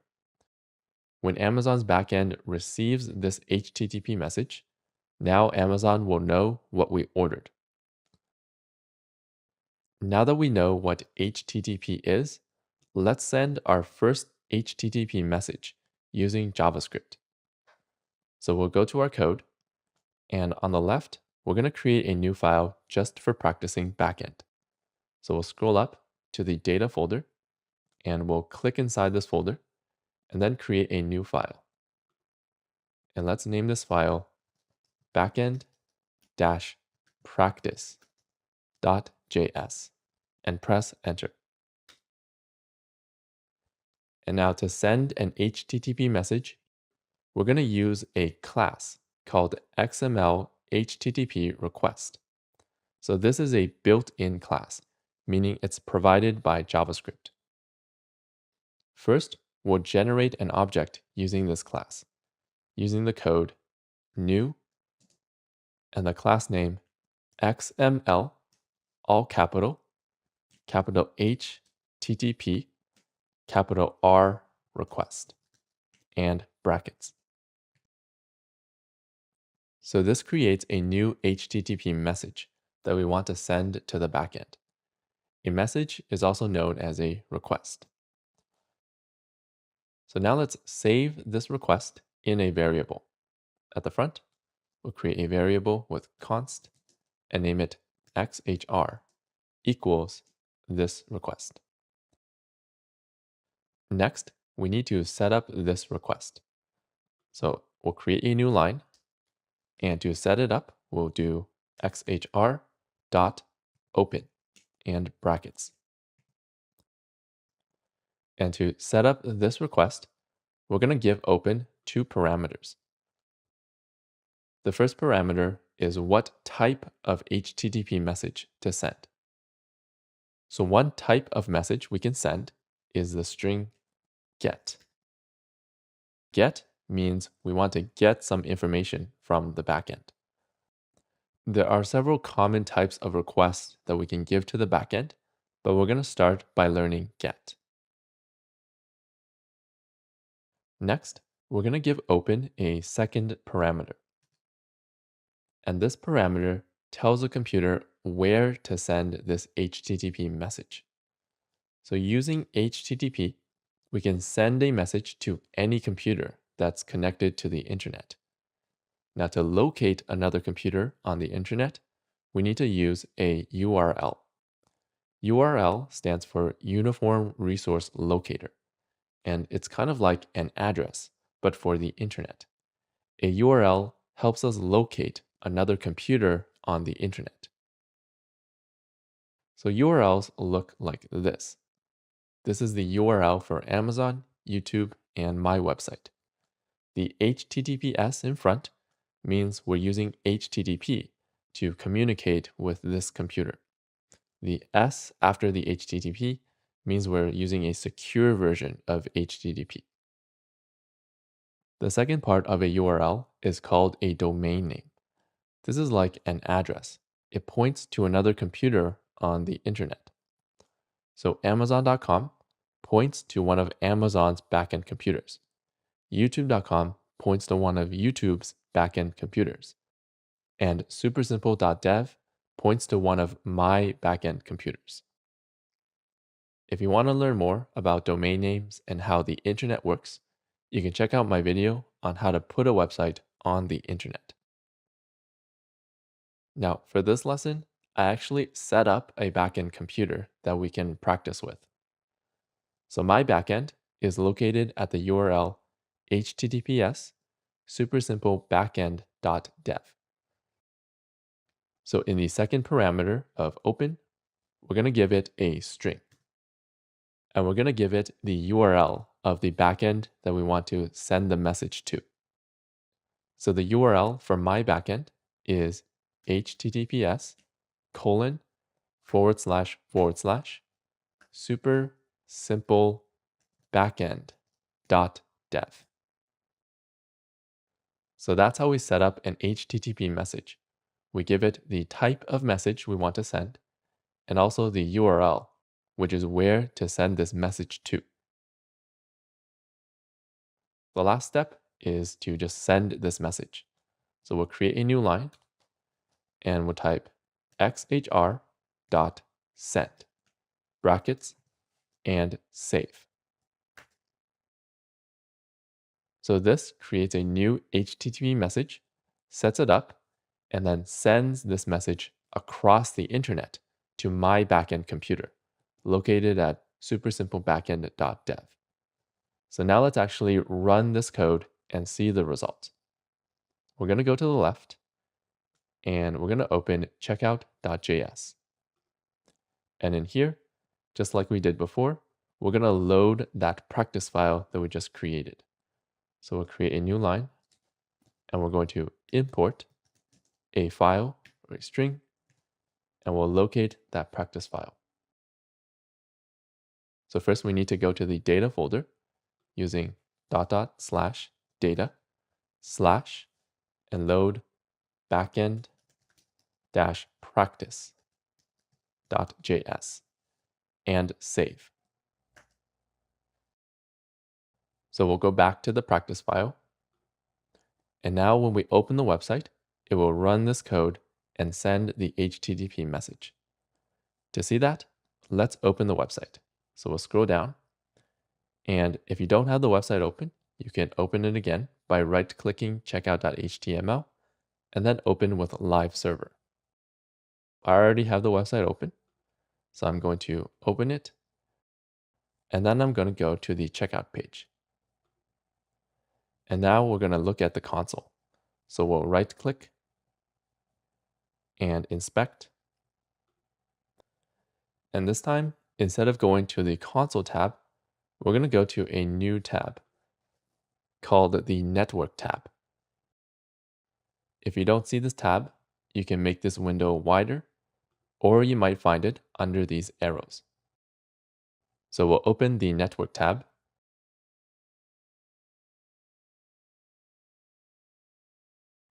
And in here, this will show us all the HTTP messages that are coming in and out of our computer. Now, before we start looking at the HTTP messages, there's one important thing to know about the Network tab, and that is messages will only appear here after we open the console.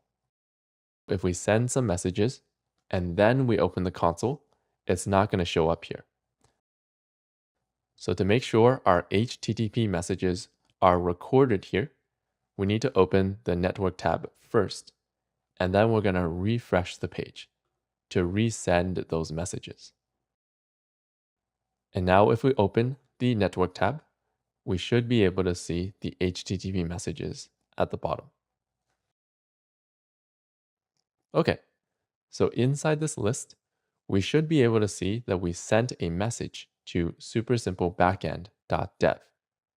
If you don't see it, we can also search this list by using the text box up here.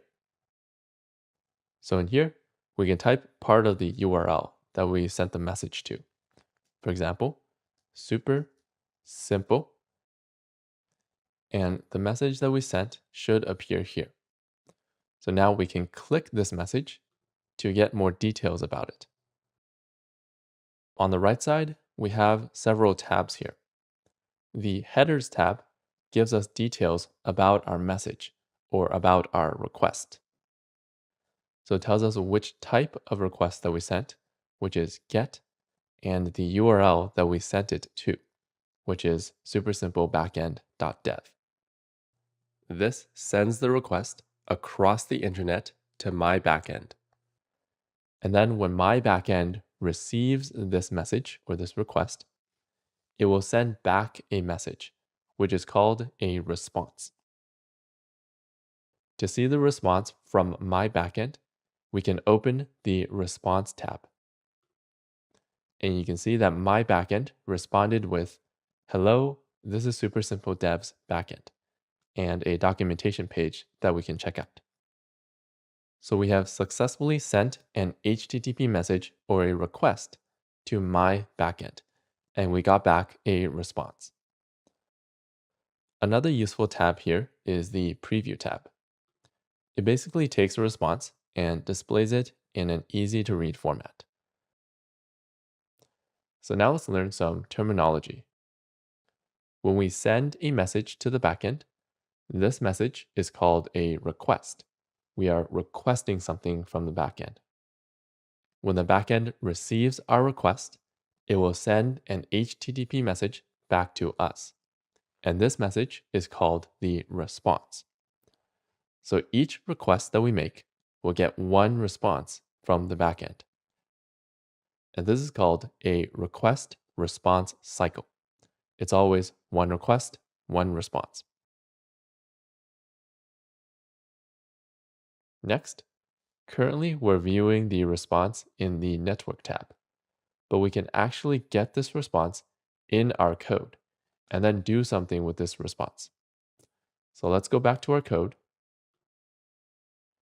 And here, after we send the request, we can get the response using a property called xhr.response. However, there's a slight problem with doing this. When we send a request to the backend, it takes time for the request to travel across the internet to the backend and for the response to come back. So the response is not available right away, and xhr.response will be undefined at first. So xhr.send is known as asynchronous code. Asynchronous code means it does not wait for this line of code to finish. It just sends the request and then immediately goes to the next line.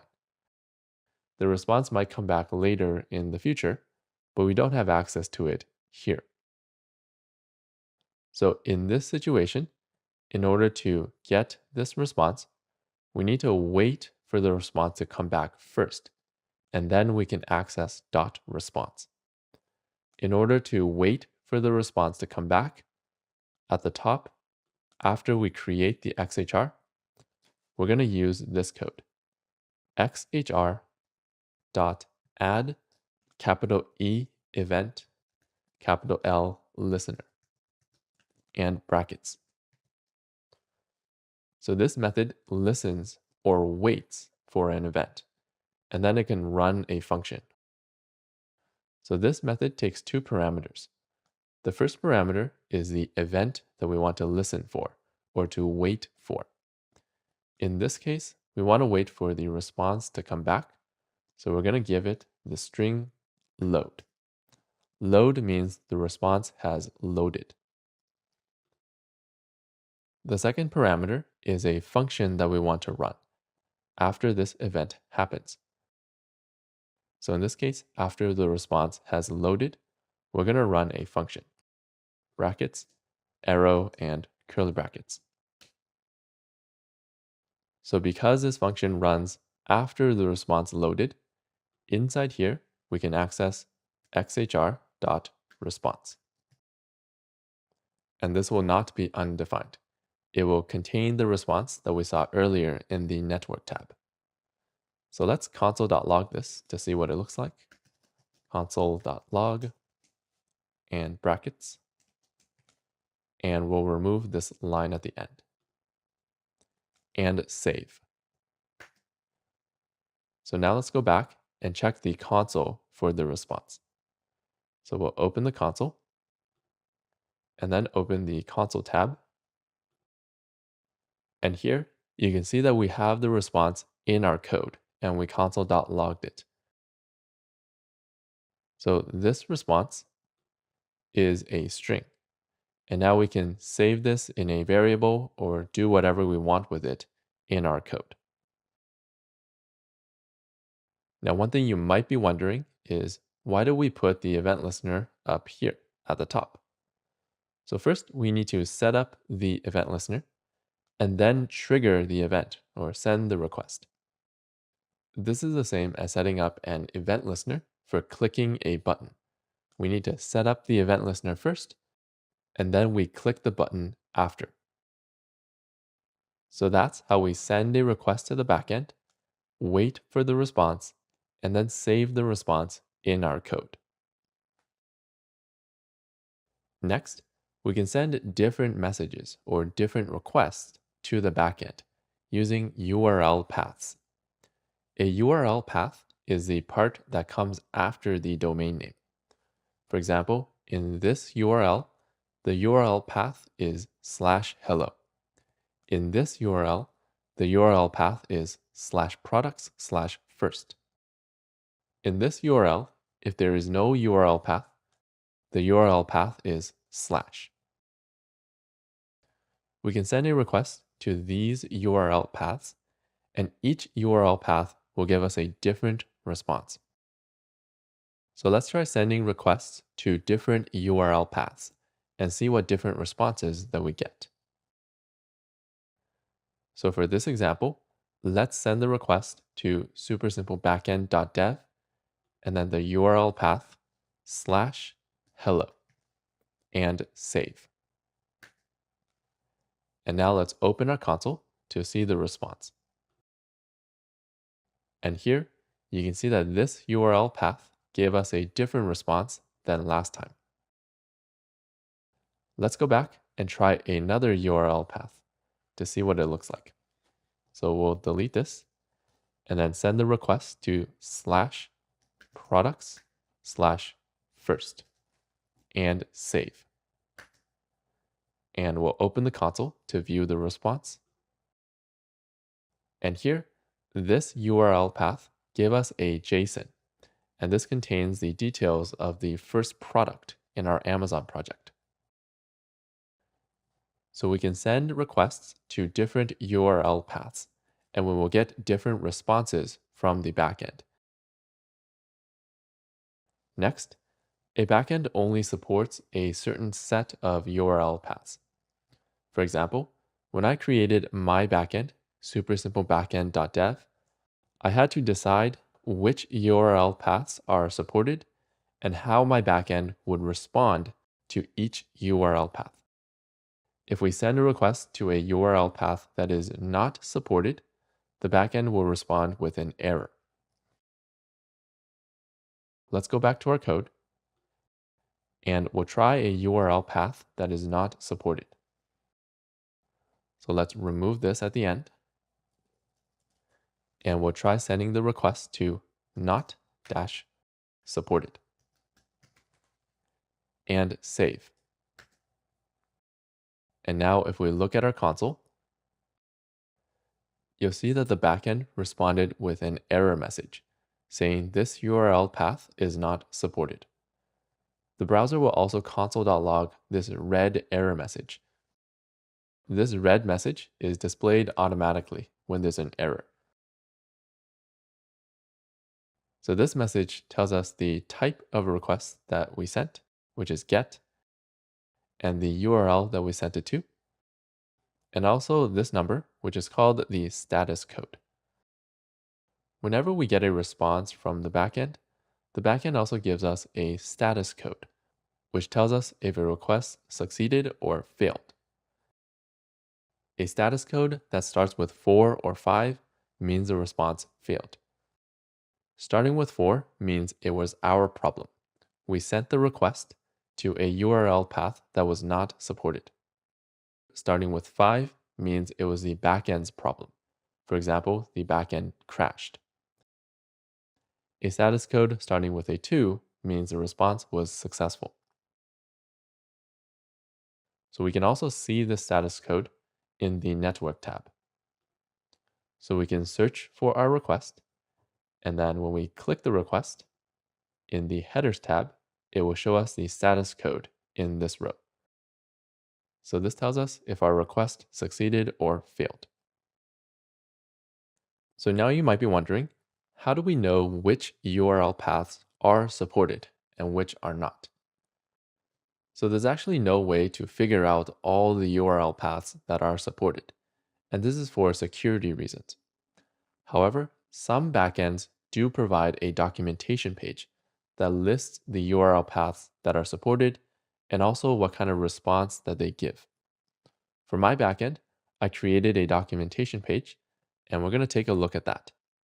So we'll open the browser, and at the top, we're going to create a new tab.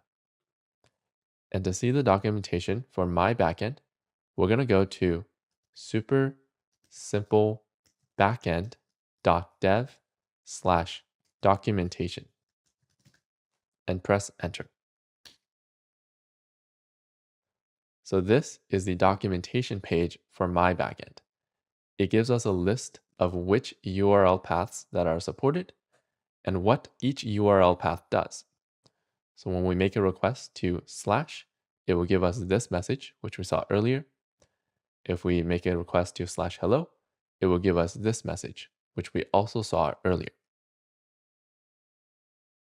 So by the way, the list of all the URL paths that are supported is called the Backend API. API means Application Programming Interface. Interface means how we interact with something. So this list of URL paths are all the ways that we can interact with the backend. And that's why we call this the Backend API. Next, the backend can respond with different types of data. So one type of data the backend can respond with is text. For example, when we sent the request to get/hello, it gave us some text back. So in our code, if we change this URL path to /hello and save, and we open the console and click the console tab, it gives us back some text. We can also see what type of response that we got using the network tab. So we'll open the network tab and then search for the request. And then here, when we click it, inside the headers tab, if we scroll down to the response section, here it will give us the content type or the type of response that we got back. So in this example, /hello gave us some text, and the type is text/plain. Another type of data the backend can respond with is JSON. So if we go back to our code and change the URL path to products/first and save, and then look at our console, in the network tab, we'll open this request, and inside the headers, if we scroll down, it will tell us that the type of the response is application/JSON. So the backend sent us back some JSON. If we open the console tab, we can see the JSON string here. So once we get this JSON from the backend, we can use json.parse to convert this back into a JavaScript object.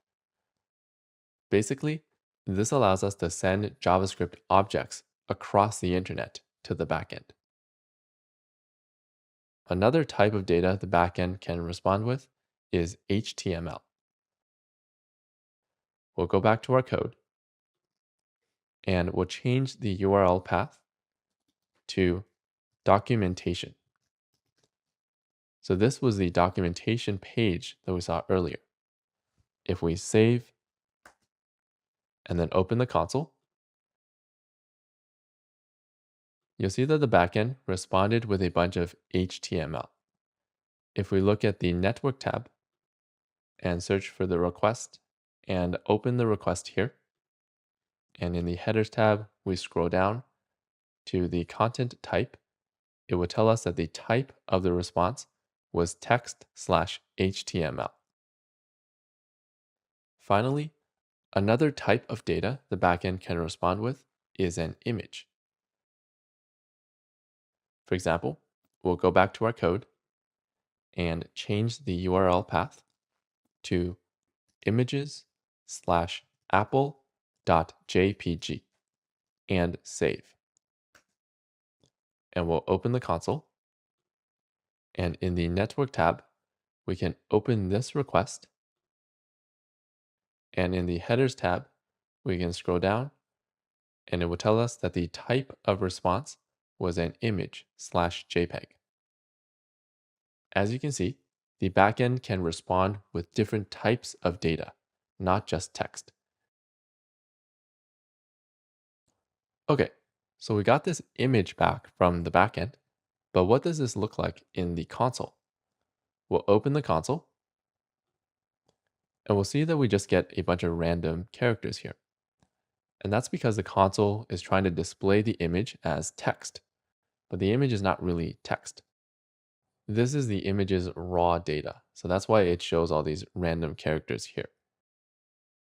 However, it would be better to display this as an actual image instead of raw data. We can display this as an image by using the browser. So if we open the browser, when we type a URL at the top of the browser, it actually sends a GET request to that URL. So typing in here actually does the same thing as our code. It makes a GET request. The one big difference is that in the browser, when it gets back the response, it will display the response on the page. For example, if we enter supersimplebackend.dev and change the URL path to just nothing or / and press enter, this actually sends a GET request to my backend. the backend responds with some text and it displays this response on the page. So using the browser is the same thing as making a GET request. Now, the cool thing about this is that if the browser gets back an image, it will display it as an actual image instead of raw data that we saw in the console. So here, if we change the URL path to /images/apple.jpg and press enter, it will get back the same image as before, except the browser will display it as an actual image on the page. Same thing happens when the backend responds with HTML. So at the top, if we change the URL path to /documentation and press enter, if the response from the backend is HTML, the browser will display this HTML as an actual web page instead of raw HTML. So again, using the browser is the same thing as making a GET request. And depending on the type of response, the browser can display the response in a more useful way on the page. And that's it. We learned the basics of how a backend works, how to send requests to a backend, and how to send requests to different URL paths.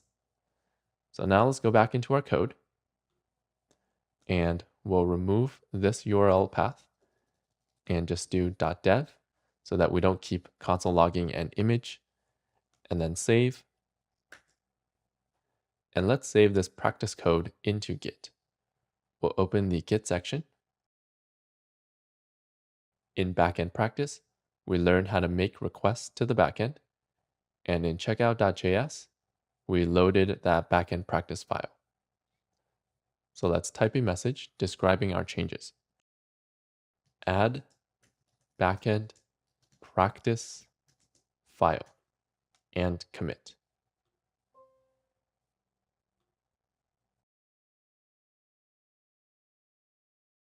Now that we learned what a backend is and how to communicate with a backend, let's use a backend in our project. So first, we're going to open our code, and we're actually going to open checkout.js, and we're going to comment out this import statement because we're not going to run the practice file anymore. So we'll type / to comment that out and save. Next, supersimplebackend.dev has a URL path called /products. This gives us a list of all the products in the Amazon project.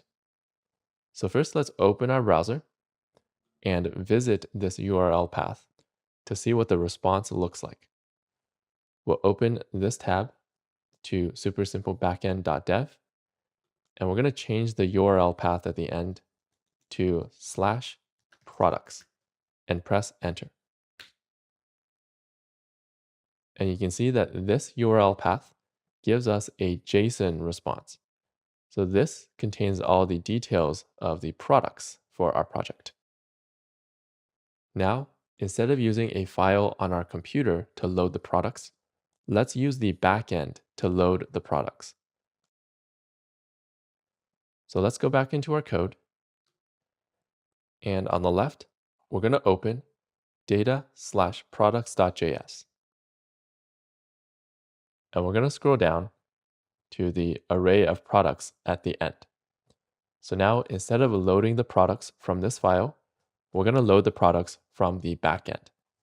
So first, let's comment out all this code.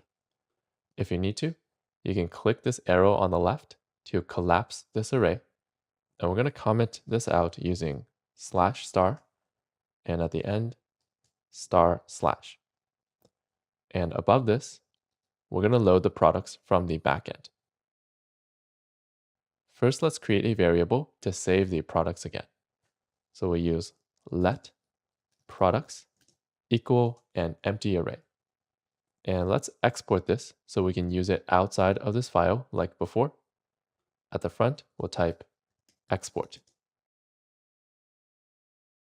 Next, let's create a function to load these products from the backend. we'll create a function, and let's name it load products, brackets and curly brackets. And inside here, we're going to create an XML HTTP request again to make a request to my backend. So to create a request, we're going to use new and the class XML HTTP request and brackets. So this will generate a new request object. And let's save this in a variable. So at the front, we'll use const and we'll name it xhr equals this object. Next, we're going to set up the request using xhr.open and brackets. So open takes two parameters.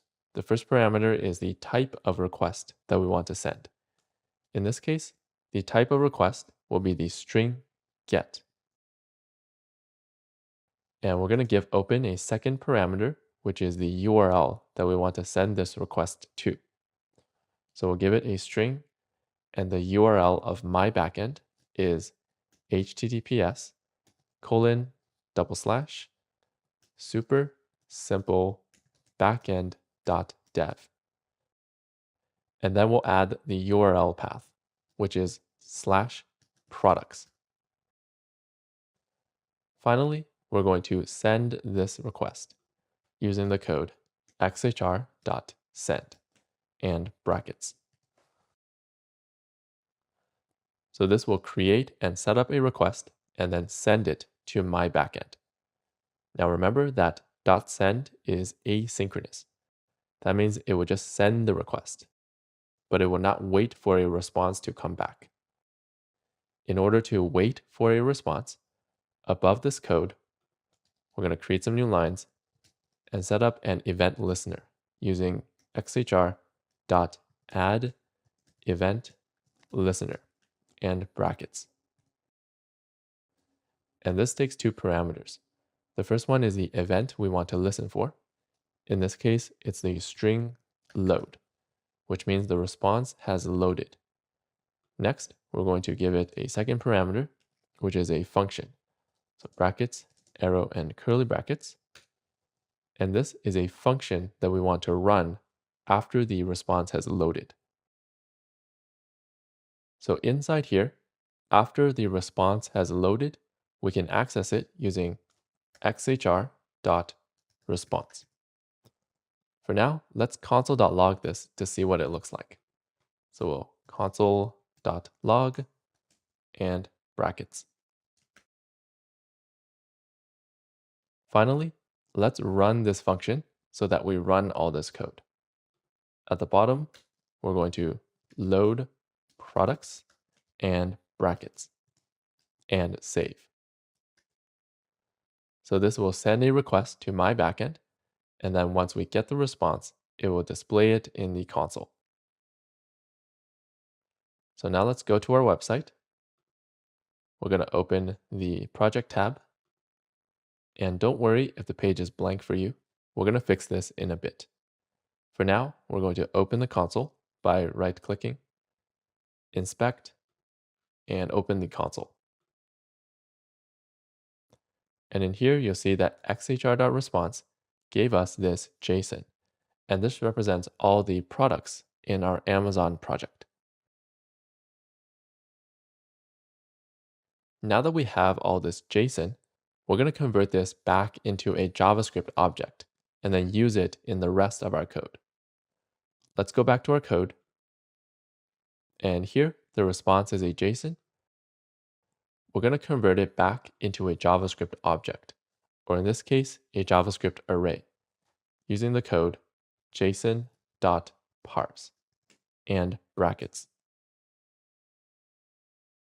So once we've converted this back to an array, we're going to replace the products up here with what we loaded from the backend.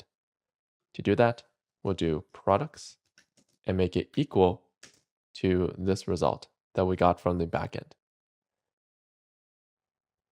Now, one more thing we need to do is previously we converted the product objects into a class. So we're just going to do that again with this array. So we'll select the code from .map all the way to the end, and then right-click, copy, and here, after this products array that we got from the backend, right-click, paste. We're also going to transform this array from objects into these classes. And at the end, let's console.log this products array to see what it looks like now. So we'll console.log products and save. And now if we open the console for our project, you'll see that products is now an array of product classes and clothing classes. So we converted the response from a JSON into a JavaScript array and then into these classes. So that's how we load data from the backend and then convert it into a JavaScript object or array that we can use in our code. Next, let's go back to our code, and instead of console.logging the products every time, which will display a lot of stuff in the console, let's just console.log a message to make sure that this is working. So we'll change this to the string load products. And now that we have this function, let's use it in each of our pages. First, we're going to remove calling this function for now. And we're going to export this function so we can use it outside of this file. So export and save this file. And we're going to start from the home page. So we'll scroll down to the bottom to amazon.js. And we're going to scroll to the top. And first, we're going to import load products. We're already importing from products.js, so we'll just add a comma and load products. And now before we run all of this code, at the top, we're going to load the products first and brackets. So now let's save and open the project in our browser. And we'll click the top left icon to go to the home page. And you'll see that the home page is actually empty. So what went wrong here? Remember that HTTP requests are asynchronous. If we go back into our code, load products will send a request to my backend, but it takes time for the request to travel across the internet to my backend and to travel back. So here, it will just send the request, and at the next line, the response has not loaded yet. So the products array is still empty. And when we run this code with an empty array, the page will be empty. To solve this problem, we need to wait for this HTTP request to finish first, and for the response to come back. And then we're going to run the rest of this code. So how do we do that? So we're going to go to the left, and we're going to scroll up to data/products.js. And I'm going to drag this file to the top so we can see the code side by side. And I'll scroll down to the HTTP request, which is right here. And remember that we used an event listener to wait for the response to come back. Once the response is loaded, we're going to run this function. So basically, we want to run all of this code at the bottom of this event listener. So after we've loaded our products. So one way to solve this problem is maybe we can just copy all this code and then paste it at the bottom here. Now, obviously, this doesn't make sense because we're copy pasting a bunch of code, and then we can't really reuse this function.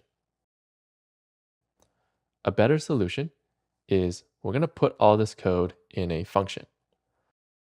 And then we can give this function to load products. Let's do this step by step. So first, at the top, let's create a function to group all of this code together. We'll use the word function, and let's name it render products grid, brackets and curly brackets. And now we're going to move all of this code into the function. So we can do that by removing this closing curly bracket. And then at the bottom, we're going to scroll down all the way to the bottom. Here, we're going to add back the closing curly bracket to put all this code inside the function. And now let's also select this code so we can fix the indents. So we'll select it all the way up to here, and then press Tab to add an indent. So now we put all the code inside render products grid.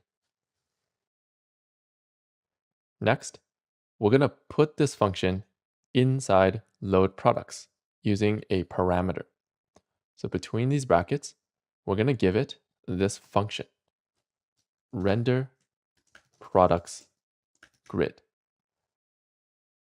So remember, in JavaScript, functions are values, and we can use a function as a parameter. So now inside load products, if we go up here, at the top, this function will be saved in a parameter. So let's create a parameter at the top, and we'll name it fun to say that this parameter will contain a function. So we basically saved this function inside this parameter. And now after we load the response, we're going to run the function.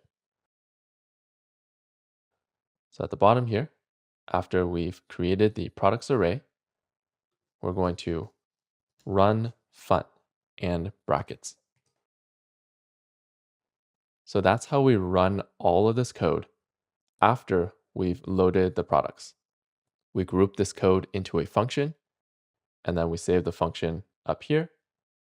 After we load the response, we're going to run the function. So let's save these two files. We'll save products.js, and then down here, we'll save amazon.js. And then open our website, and you'll see that the products loaded again, because this time we're waiting for the response to come back, and then we run our code. So that's how we wait for an HTTP request to finish first, and then we run some code.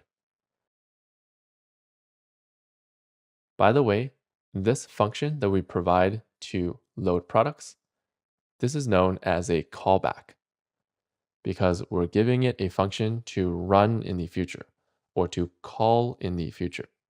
So this function will be called back in the future. And we've actually used callbacks before. When we wrote the code setTimeout, we provided setTimeout a function to run in the future or to call in the future. So this function is also known as a callback. Don't worry if this technique is a little complicated at first. The more you work with callbacks, the more you'll get used to it. Let's get some more practice and use the backend and callbacks on the checkout page. So we're going to open checkout.js, which is the checkout page. And first, we're going to import load products. So at the top, we'll create an import curly brackets load products from a string, and we'll locate products.js. So inside here, we're in the scripts folder. We're going to get out of it using .. And then we're going to go into the data folder.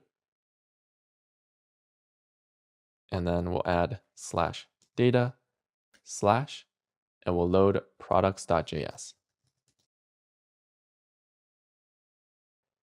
And then down here, we're also going to load products and brackets.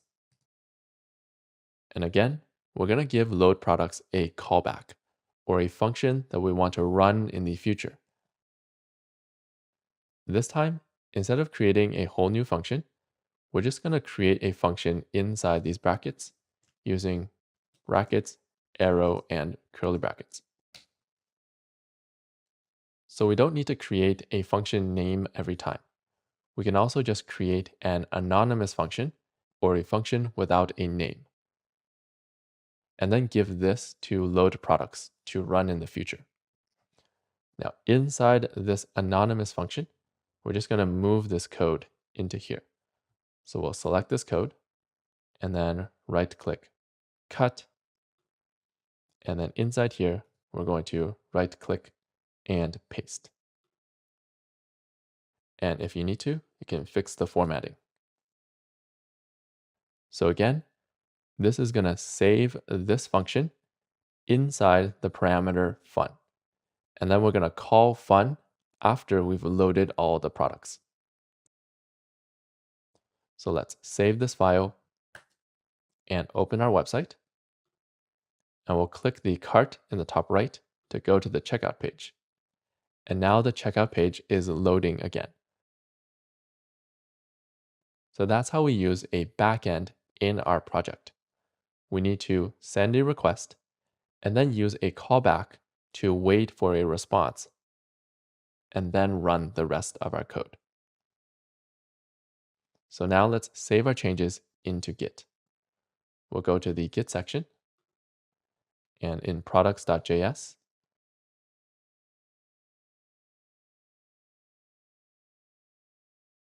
we created the load products function. In amazon.js, we used load products and gave it a callback. And in checkout.js, we also used load products and we gave it a callback using an anonymous function or a function without a name. Let's create a message describing our changes. Load products from the backend and commit.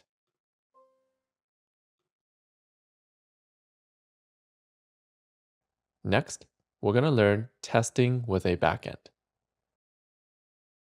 Now that we're using a backend in our code, we need to update our tests. First, let's go to our code and we're going to run our tests. So we'll scroll to the bottom, and if you don't have the tests open, we can run them by right-clicking test.html and then click Open with Live Server. Now, I already have the test open in my browser, so I'm just going to open that tab. And for the video, I'll zoom in using Control equals or Command equals. And we have some failing tests now. So if you did the exercises from the previous few lessons, you might have more than 2 failing tests, but we're going to focus on fixing these 2 tests here for the video. So first, let's open the code for our order summary tests. We'll open VS Code, and then on the left, we're going to go into the test folder /checkout/order summary test.js. So now we're going to scroll down in this test and notice that here we are rendering the order summary, which creates the cart on the checkout page. However, this cart requires the products to be loaded from the backend. And currently we're not loading the products in our tests. So that's why the tests are failing. We need to load the products first. To do that, let's import the load products function at the top. So we'll scroll up and we're going to add another import, curly brackets, the load products function from a string, and we'll locate products.js. So we need to get out of checkout and out of tests using .. And then we'll go into the data folder, data/ and load products.js. And now we could call load products inside before each, but this will load the products before each of our tests. So it will load it multiple times. And we don't really need to do this. We only need to load the products once for all of our tests. To do that, we're going to use another hook provided by Jasmine called before all. So above before each, we're going to use the function before all and brackets. So this is the before all hook. It will run a function before all of our tests. Inside these brackets, we're going to give it a function to run. So brackets, arrow, and curly brackets. And now, before all of our tests, we're going to load the products. So let's load products and brackets and save. And now let's open our tests in the browser. And unfortunately, the tests are still failing. Let's go back to our code and see what the problem is. We'll open VS Code.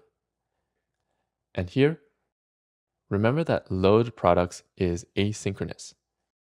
That means it just sends a request to my backend, but it doesn't wait for the response to come back. So it would just send a request and then continue with the rest of the test code. And unfortunately, at this point, the response has not come back yet. Products is still an empty array. To fix this issue, we need to wait for load products to finish first, and then continue with the rest of the test. To do that, Jasmine has a feature for waiting for some code to finish called a done function. So in before all, we can give this inner function one parameter called done. So done is a function, and it's provided by Jasmine. When we add this done parameter, before all will not automatically go to the next step. Now it's just going to wait, and it will only go to the next step when we call this done function. So when we do done and brackets, then it will go to the next step. If we don't call done, then before all, we'll just keep waiting forever. So this done function allows us to control exactly when before all finishes and goes to the next step. And this is what we need to fix the test. We need to wait for load products to finish first, and then we're going to call done and then go to the next step.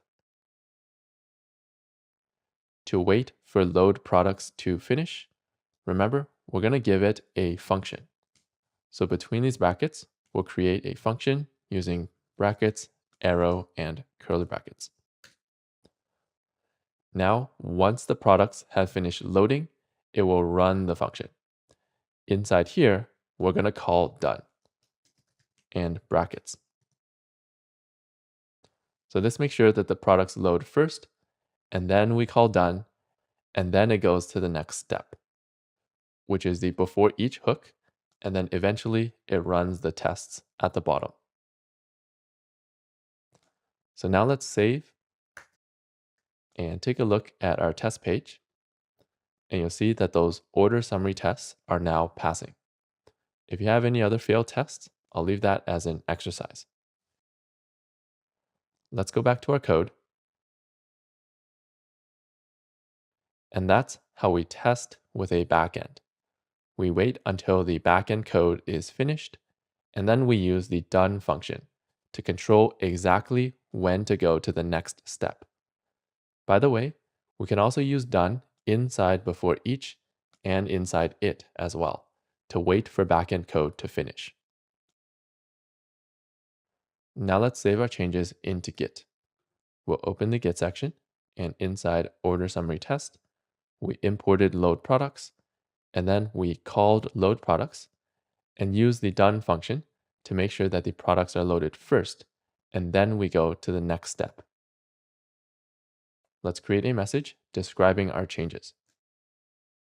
Load products in before all hook and commit.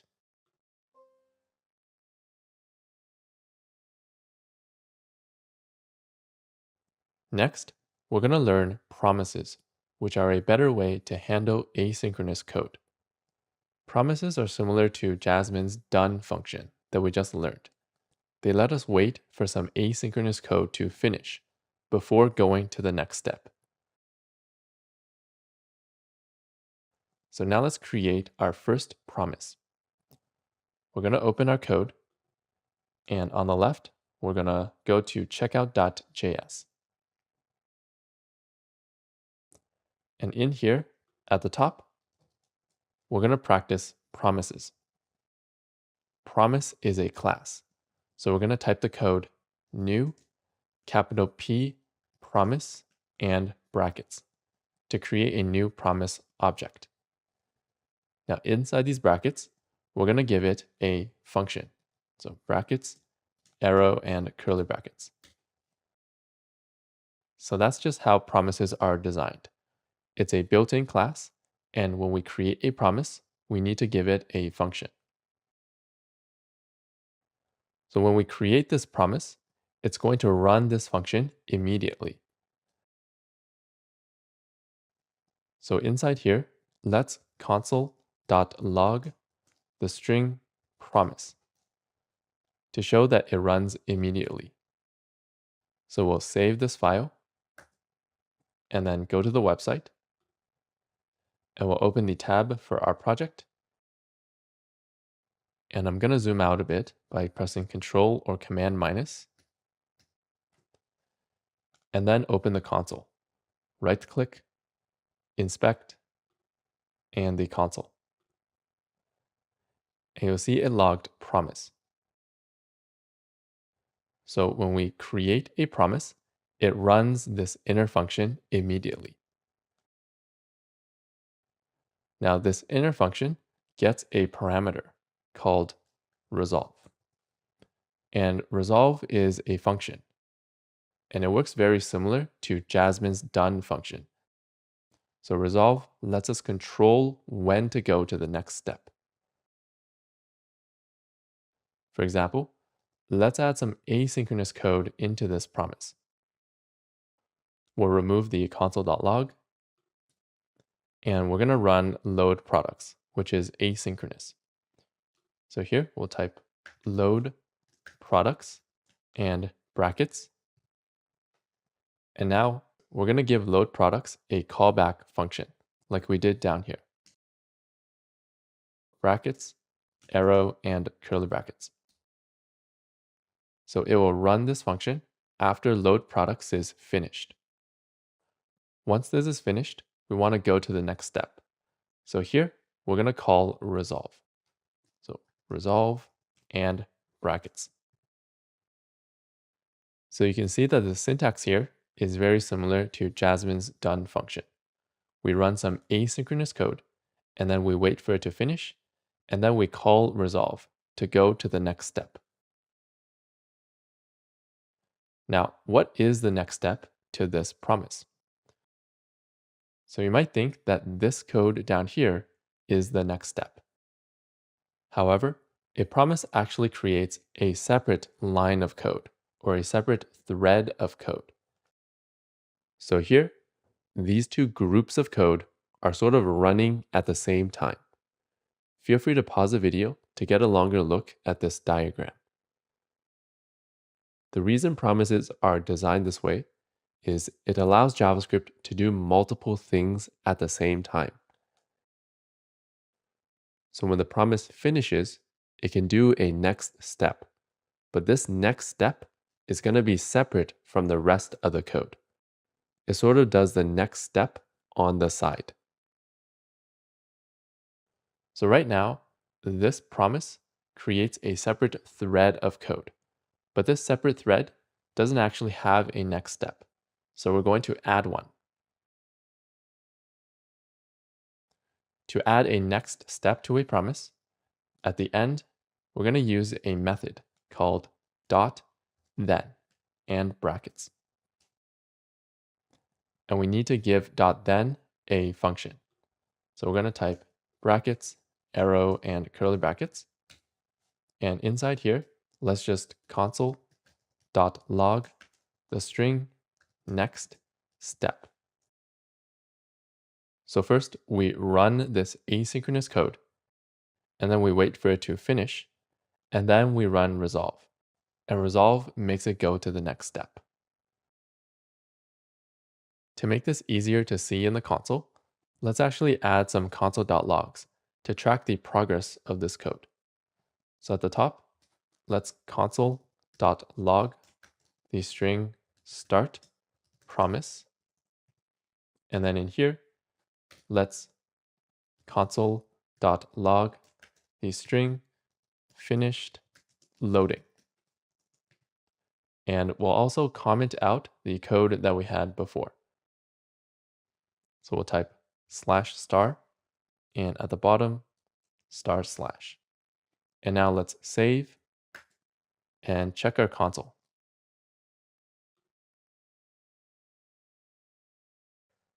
So let's go through this step by step.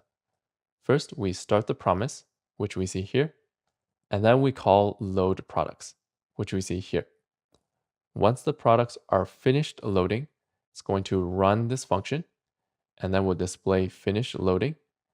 And then we're going to call resolve, which goes to the next step, which runs this function. And we display next step. So resolve lets us control when to go to the next step. In this case, we waited until load products was finished, and then we called resolve to go to the next step. So that's how promises work. They let us split our code into separate steps, and then we can wait for one step to finish before going to the next step. Now that we understand promises, let's convert the code that we had before from a callback to using a promise. So first, let's remove these console.logs to make our code a little easier to read. Now, in our previous code, we actually had two steps. The first step is to call load products. And then once this is finished, the second step is to call render order summary and render payment summary. And in our promise, we have the same thing. Our first step is load products. Once this is finished, we're going to call resolve and then go to the second step. So we're just going to copy this second step into the second step up here. So we'll select this code and then right-click, copy, and in .then, we're going to right-click and paste.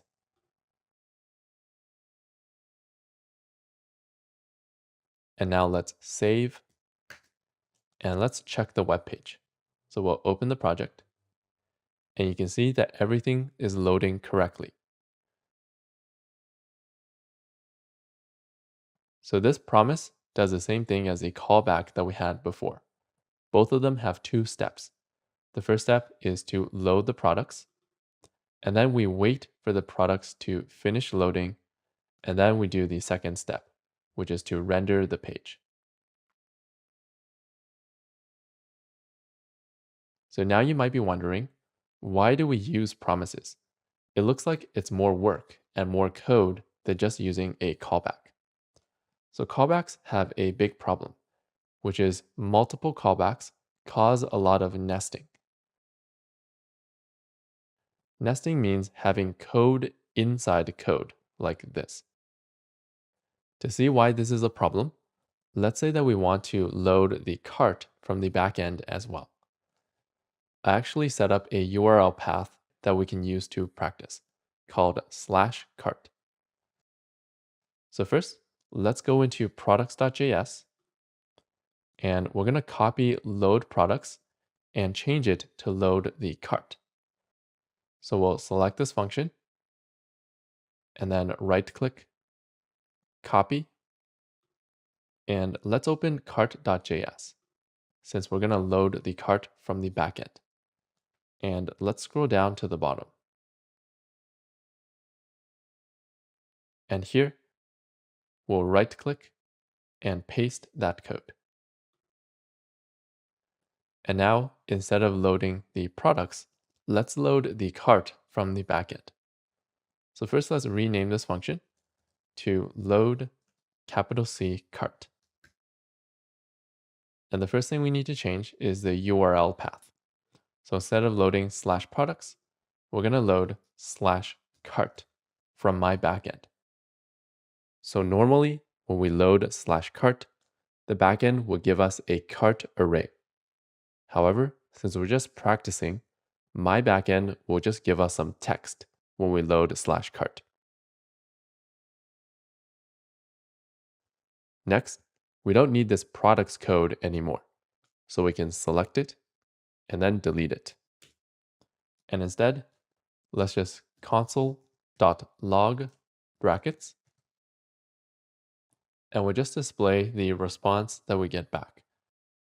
xhr.response. And we can remove this other console.log and save. So now let's use load cart in our previous example. On the left, we'll scroll down and open checkout.js. And at the top, let's import load cart. So here we'll import curly brackets load cart from a string, and we'll go to the data folder, which is /data/ and we'll load cart.js. And now we're going to use this in our callback code to show the problem with callbacks. First, let's comment out this promise so we can focus on the callback code. At the top, we'll type /star, and here // and we'll remove the comments for the callback. And after we load the products, we're also going to load the cart. So inside this function, we're going to type load cart brackets, and we're going to give it a function. So this function is going to run after the cart has loaded. So now let's say that we want to wait for the products and the cart to load before we render the page. To do that, we need to move this code inside this inner function. So we'll select this and then right-click, cut. Inside load cart, we're going to right-click and paste and remove this extra line. So now this code is going to load the products, wait for it to finish, and then it's going to load the cart, and then wait for the cart to finish, and then it will render the page or display the page. So let's save and check the console. And now you can see that we loaded the products, and then we loaded the cart.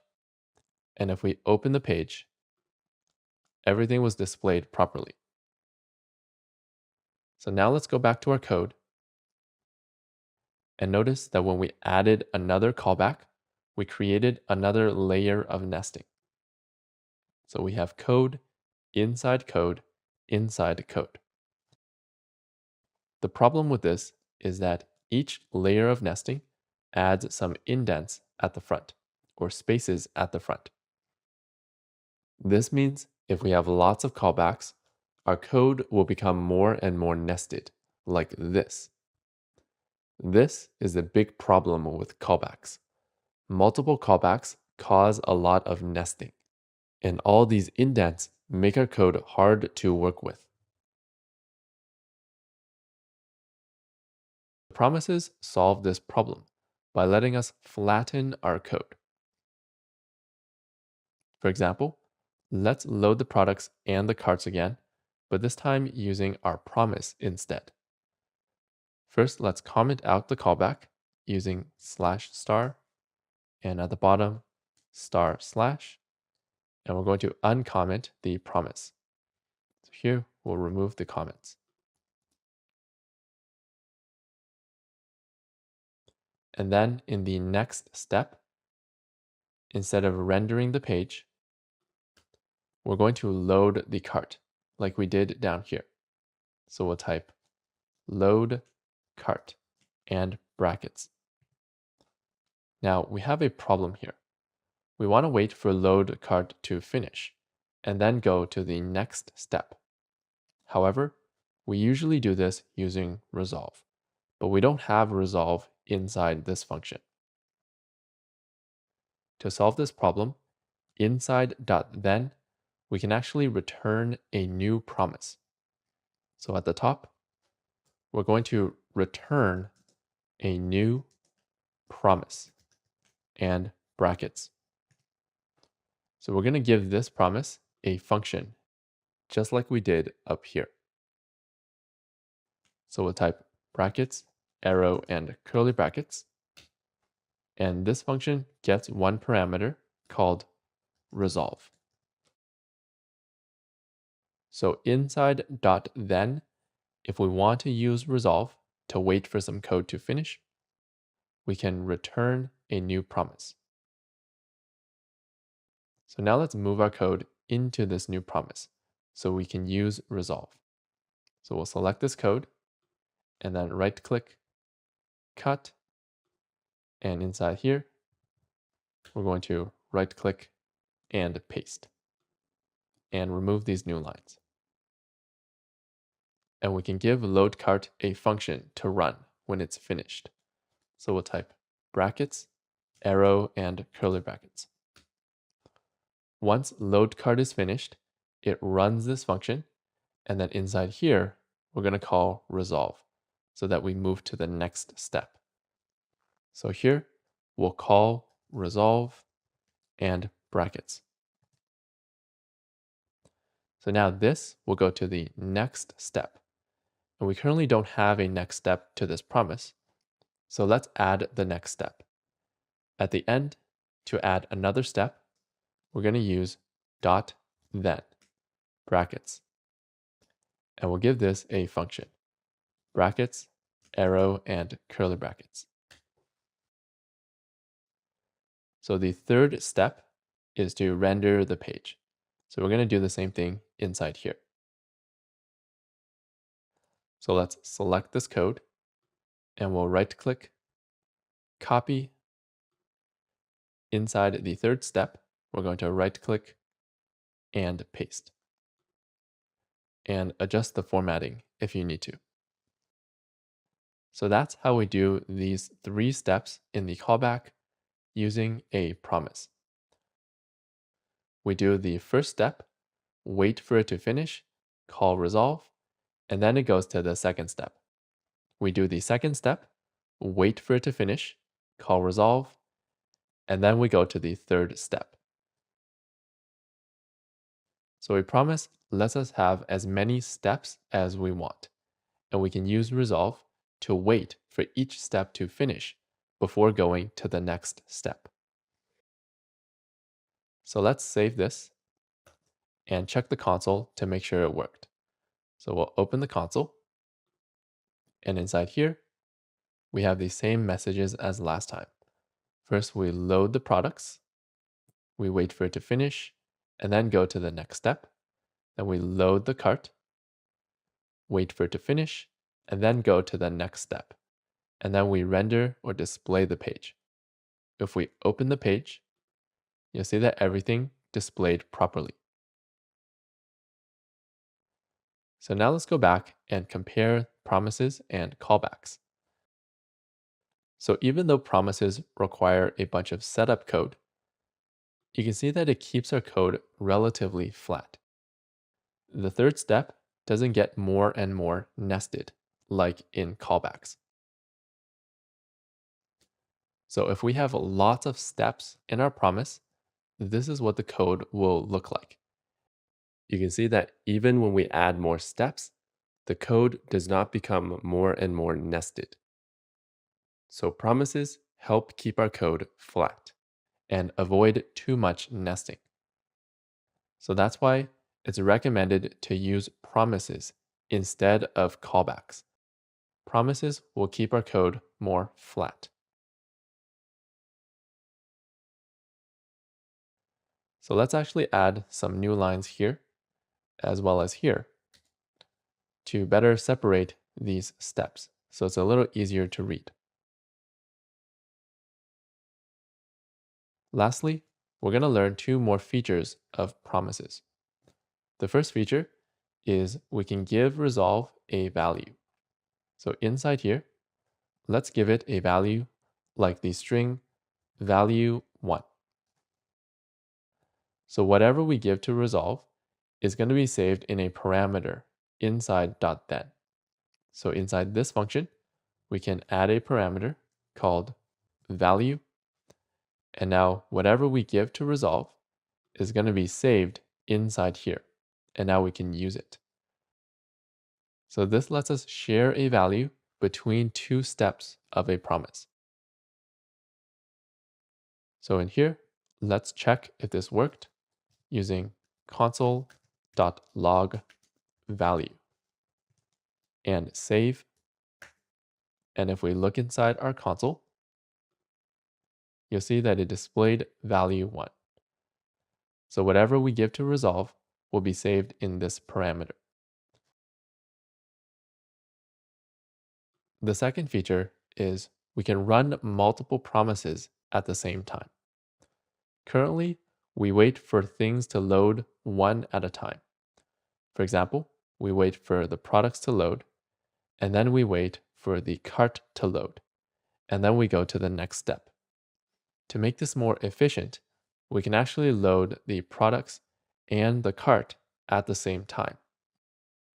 To do that, we can use a feature called promise.all.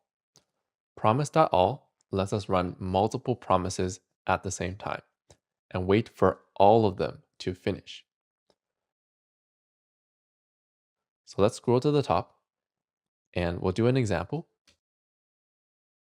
So here, we'll type the code capital P promise.all and brackets. Inside these brackets, we're going to give this an array. Inside this array, we can give it multiple promises to wait for. So let's just copy paste the two promises that we have here into this array.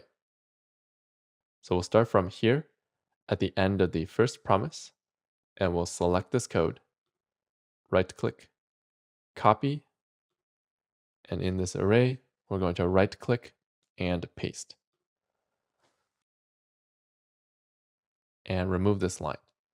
So we have our first promise, and at the end, we're going to add a comma, and we're going to give it a second promise. So we'll scroll down to our second promise here, and we're going to select this code, starting from here, and select the promise, right click, copy, and at the top, we're going to right click and paste. So we basically created an array of promises, and then we're going to give this array to promise.all, and it's going to wait for all of the promises to finish before going to the next step.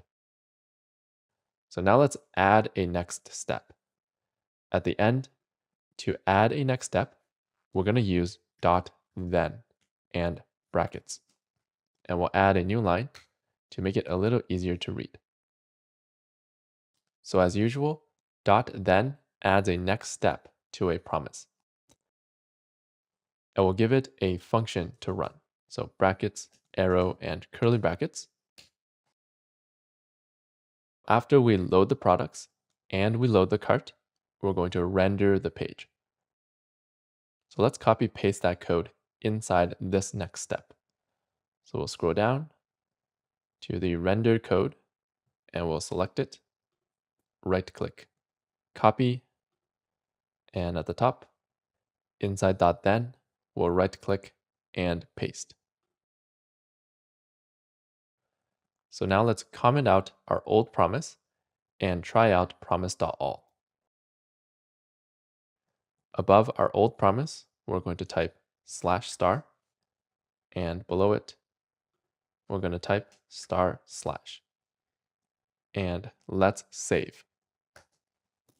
We'll go to our console, and you can see that it did the same thing.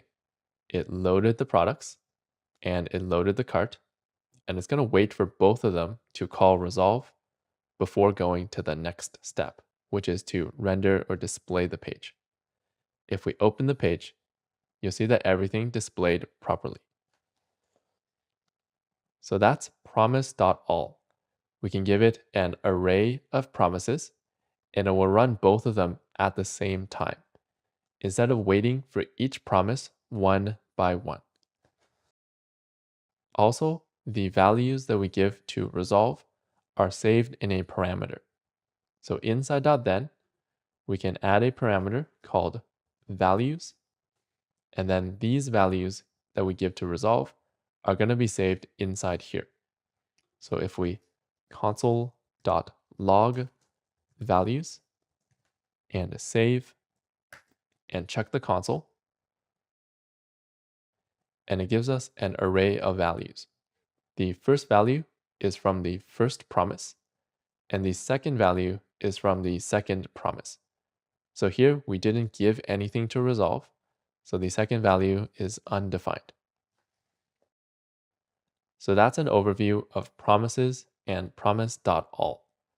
Promises are a better way to wait for asynchronous code to finish versus callbacks, because they help us avoid nesting and keep our code relatively flat. Promises also have more features, like promise.all, which lets us run multiple promises at the same time. Now let's save our changes into Git. We're going to open the Git section. Inside cart.js, we added a function to practice loading the cart from the backend. And then in checkout.js, we learned promises and converted our code from a callback to a promise. Let's type a message describing our changes. Learn promises and convert code to promises and commit.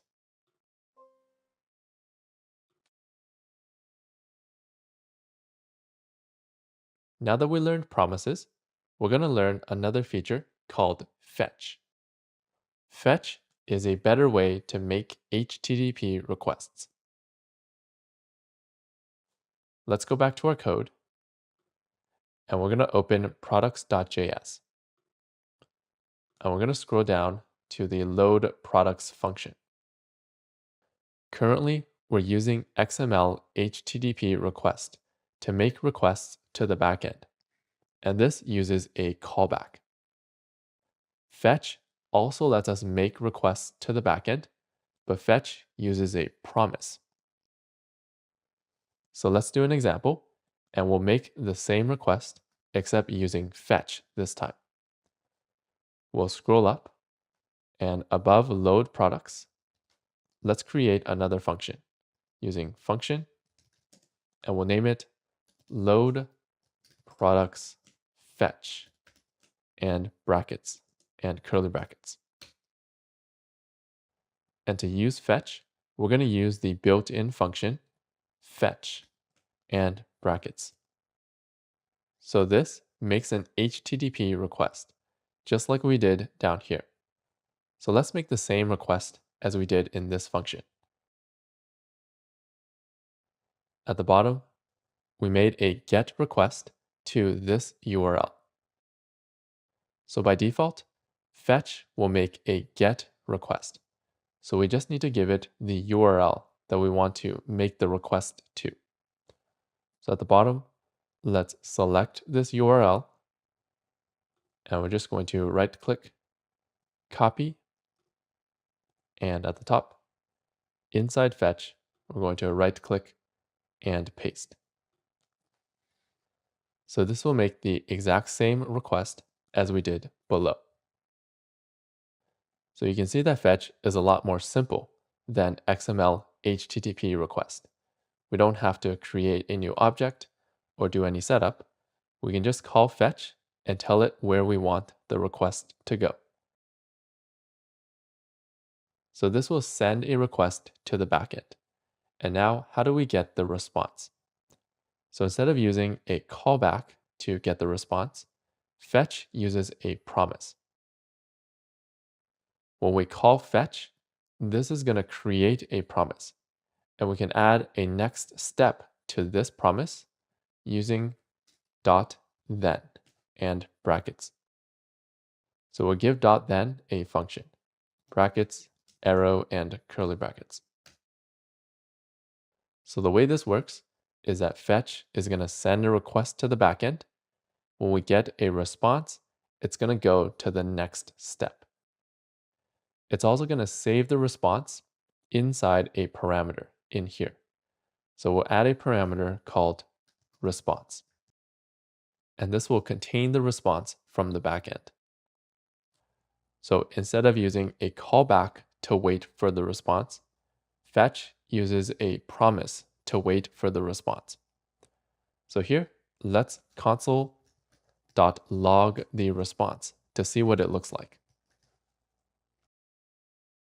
And now let's run this code.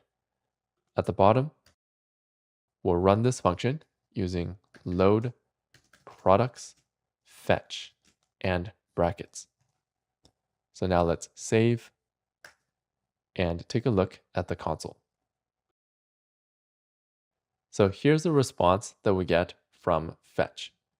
If we open it, you can see it gives us a bunch of information about the response, like the status or whether it succeeded or failed, as well as the URL that we made the request to. So how do we get the data for the products from this response? To do that, we'll go back to our code. And to get data that's attached to this response, we're going to use response.json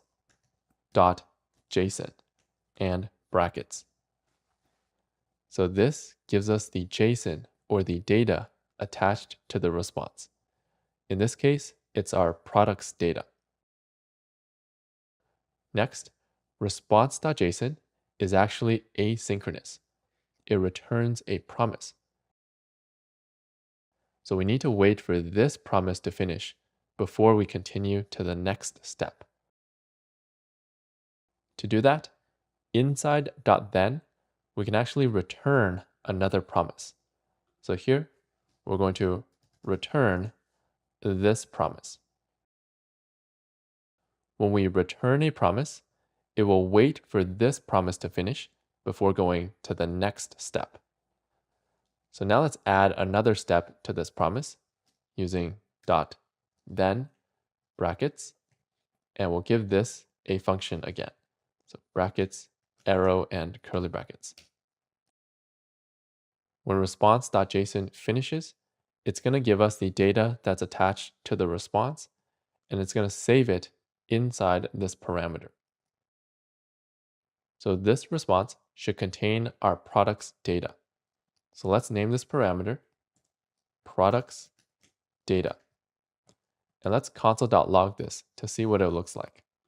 So here, we'll console.log the products data and save.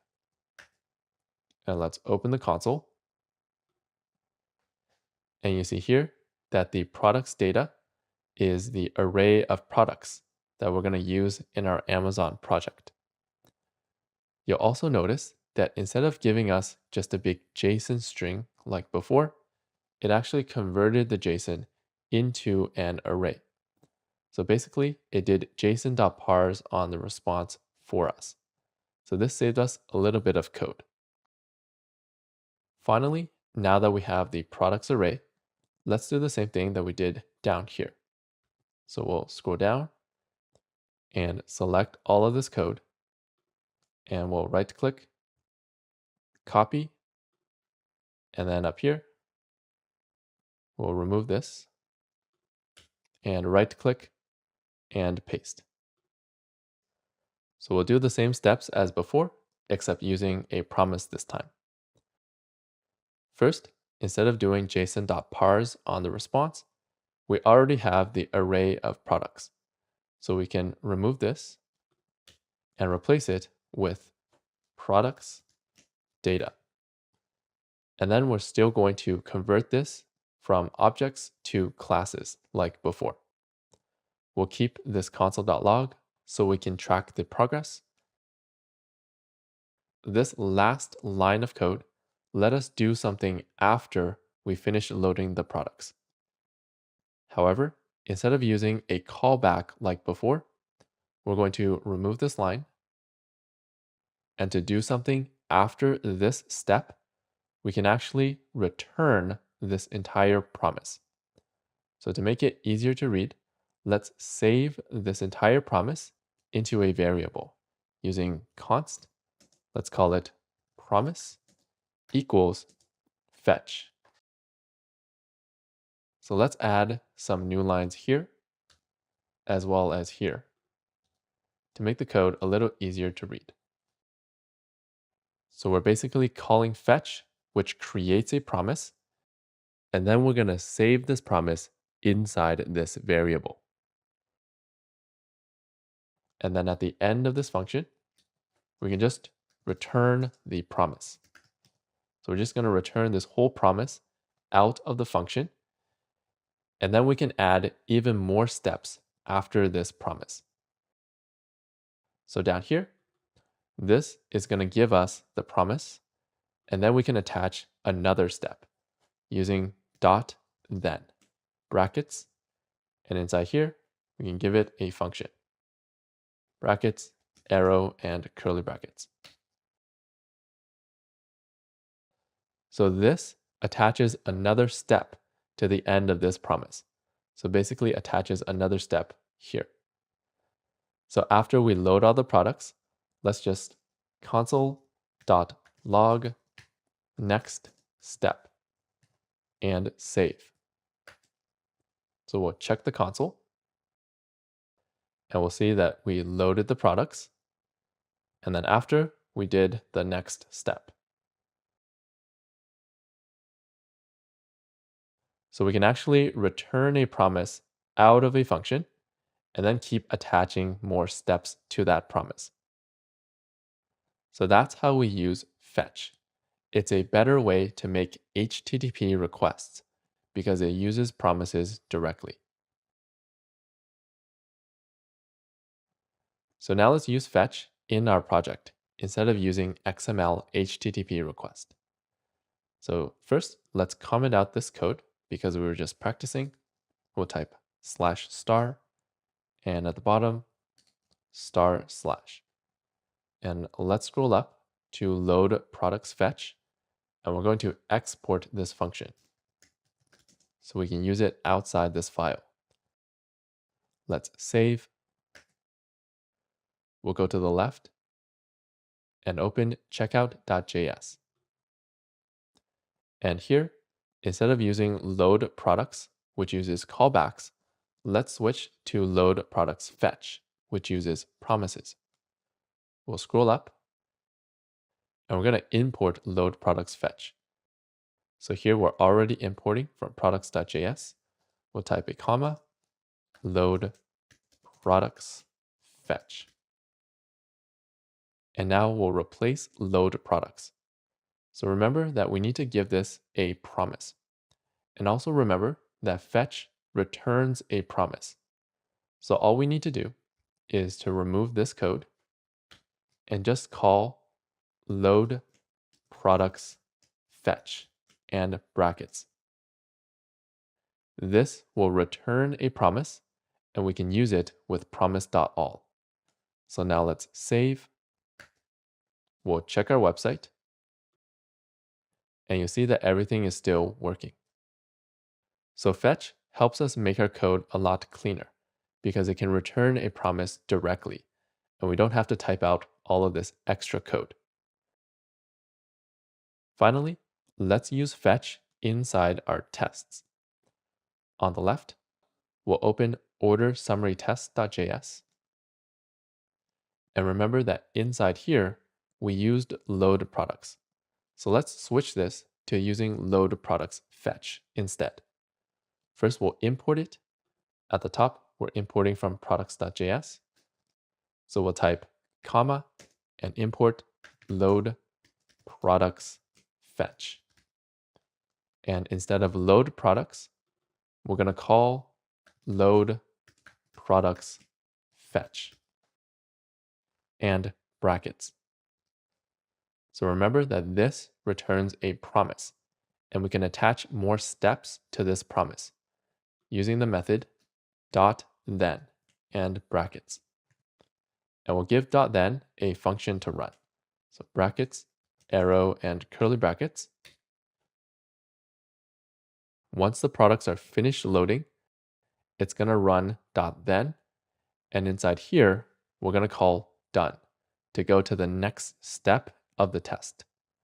So here, we'll just call done and brackets, and we'll remove the old code. So now let's save to make sure this is working, and we'll open the tests, go to the browser, and open the test, and the order summary tests should be passing. So now let's save our changes into Git. We'll open the Git section. Inside products.js, we learned how to use fetch, which returns a promise directly. Inside checkout.js, we used load products fetch inside our project. And in order summary test.js, we use load products fetch inside our tests. Let's create a message describing these changes. Convert load products from XHR or XML HTTP request to fetch and commit.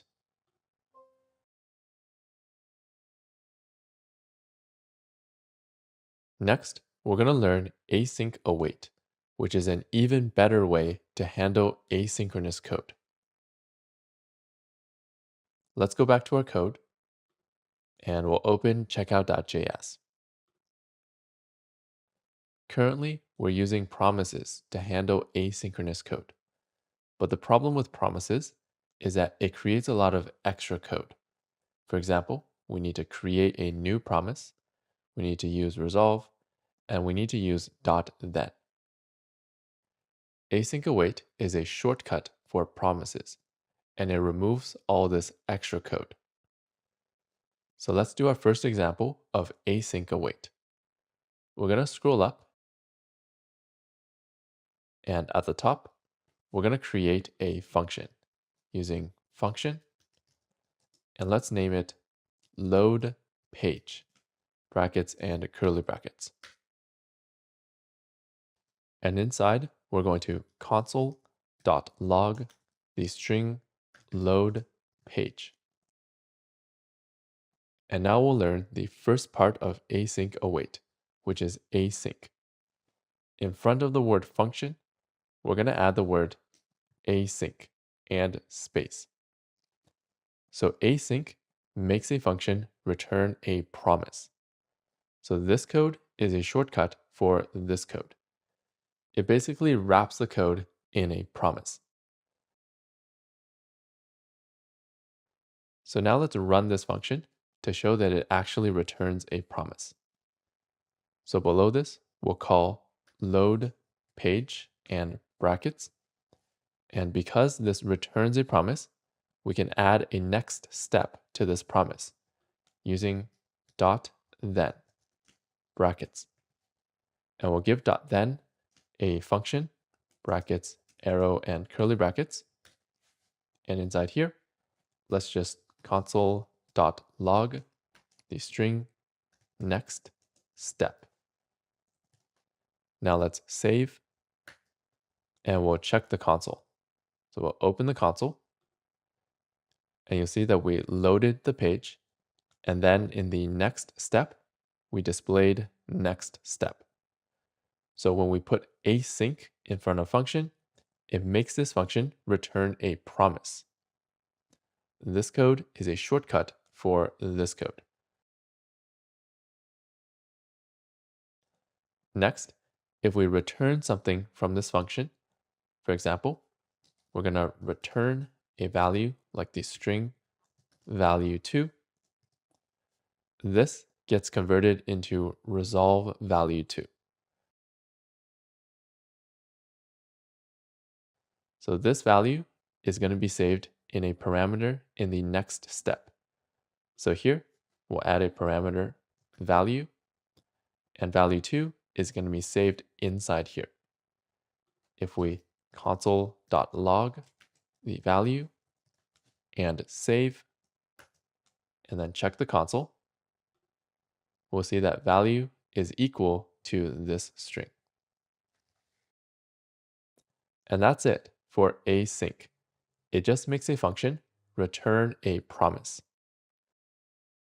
Now you might be wondering, what's the point of this feature? So the reason we use async is because it lets us use the second feature called await. Await lets us wait for a promise to finish before going to the next line. So let's do an example. Inside here, let's run some code that creates a promise. Let's run load products fetch. So we'll type load products fetch and brackets. So this loads the products from the backend. And usually this returns a promise. So one way to wait for this to finish is to use .then and then give it a function. So this runs this function after load products has finished. Now await gives us another way to wait for this promise to finish. Instead of using .then, at the front, we can just type await. So await lets us write asynchronous code like normal code. So now it will wait for this line to finish and get the response from the backend before going to the next line. So we don't have to do any more .then. We just write it like normal code, line by line. This code is a shortcut for this code.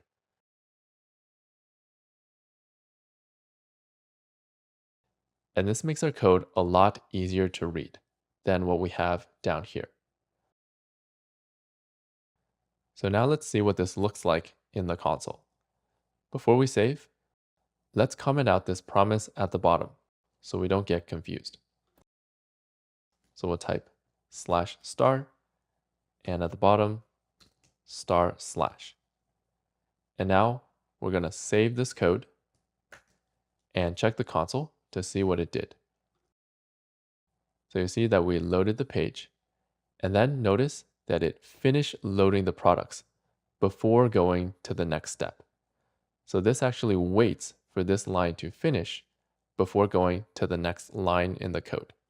And this makes our code a lot cleaner. Now, one very important thing to know is that we can only use await when we're inside an async function. That's actually the main reason we use async, so that we can use await to make our code cleaner. Now that we learned async await, let's use it in our project. So previously, we loaded the products, and then we loaded the cart, and then we rendered the page. So let's recreate this using async await. First, we want to load the products, which we did here, and we're going to wait for this to finish. And then we're going to load the cart. So to load the cart, let's use this promise down here. Async await can only be used with promises. It doesn't do anything with a callback. So we'll select this promise and right-click, copy, and then up here, we're going to load the cart with a promise by right-clicking and paste. So now we want to wait for this promise to finish before going to the next line. To do that, at the front, we can simply type await. Finally, after we load the products and we load the cart, we're going to render the page. So we'll scroll down and we'll select this code. And we're going to right-click, copy, and at the top, we're going to right click and paste. And that's it. You can see that our asynchronous code is a lot cleaner now. We load the products and then we just wait for it to finish. Then we load the cart and we also wait for it to finish. And then we run the rest of our code. So we can write asynchronous code like normal code. So now let's remove the console.log at the top and also remove this return value because we don't need it. And we'll remove .then at the end. And let's save. So now if we open our website and open the project, you can see that everything loaded properly. Inside the console, you can see that we loaded the products first, wait for it to finish, then load the cart, wait for it to finish, and then we displayed the page. So that's how we use async await to make our code a lot cleaner than what we had before. So now we'll learn some more details about async await.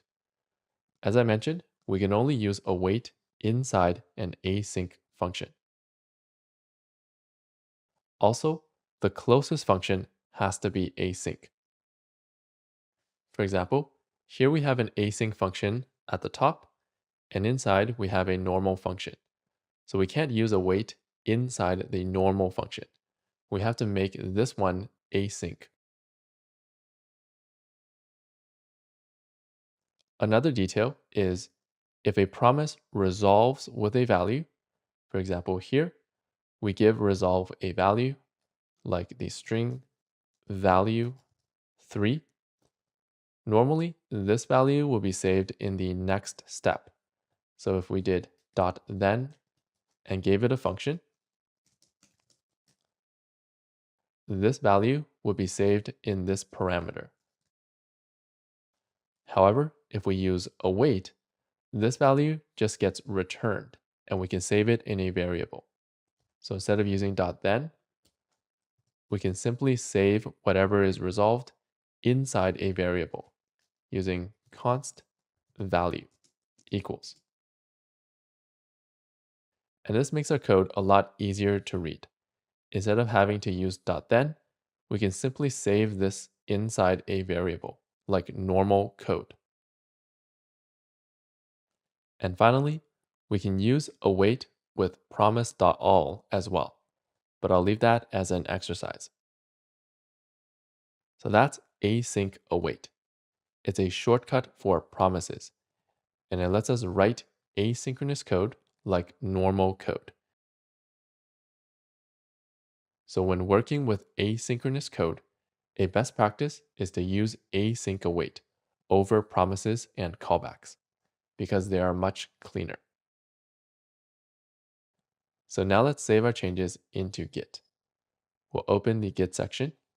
In checkout.js, we created the load page function where we learned async and await. Let's create a message describing these changes. Convert from promises to async await and commit.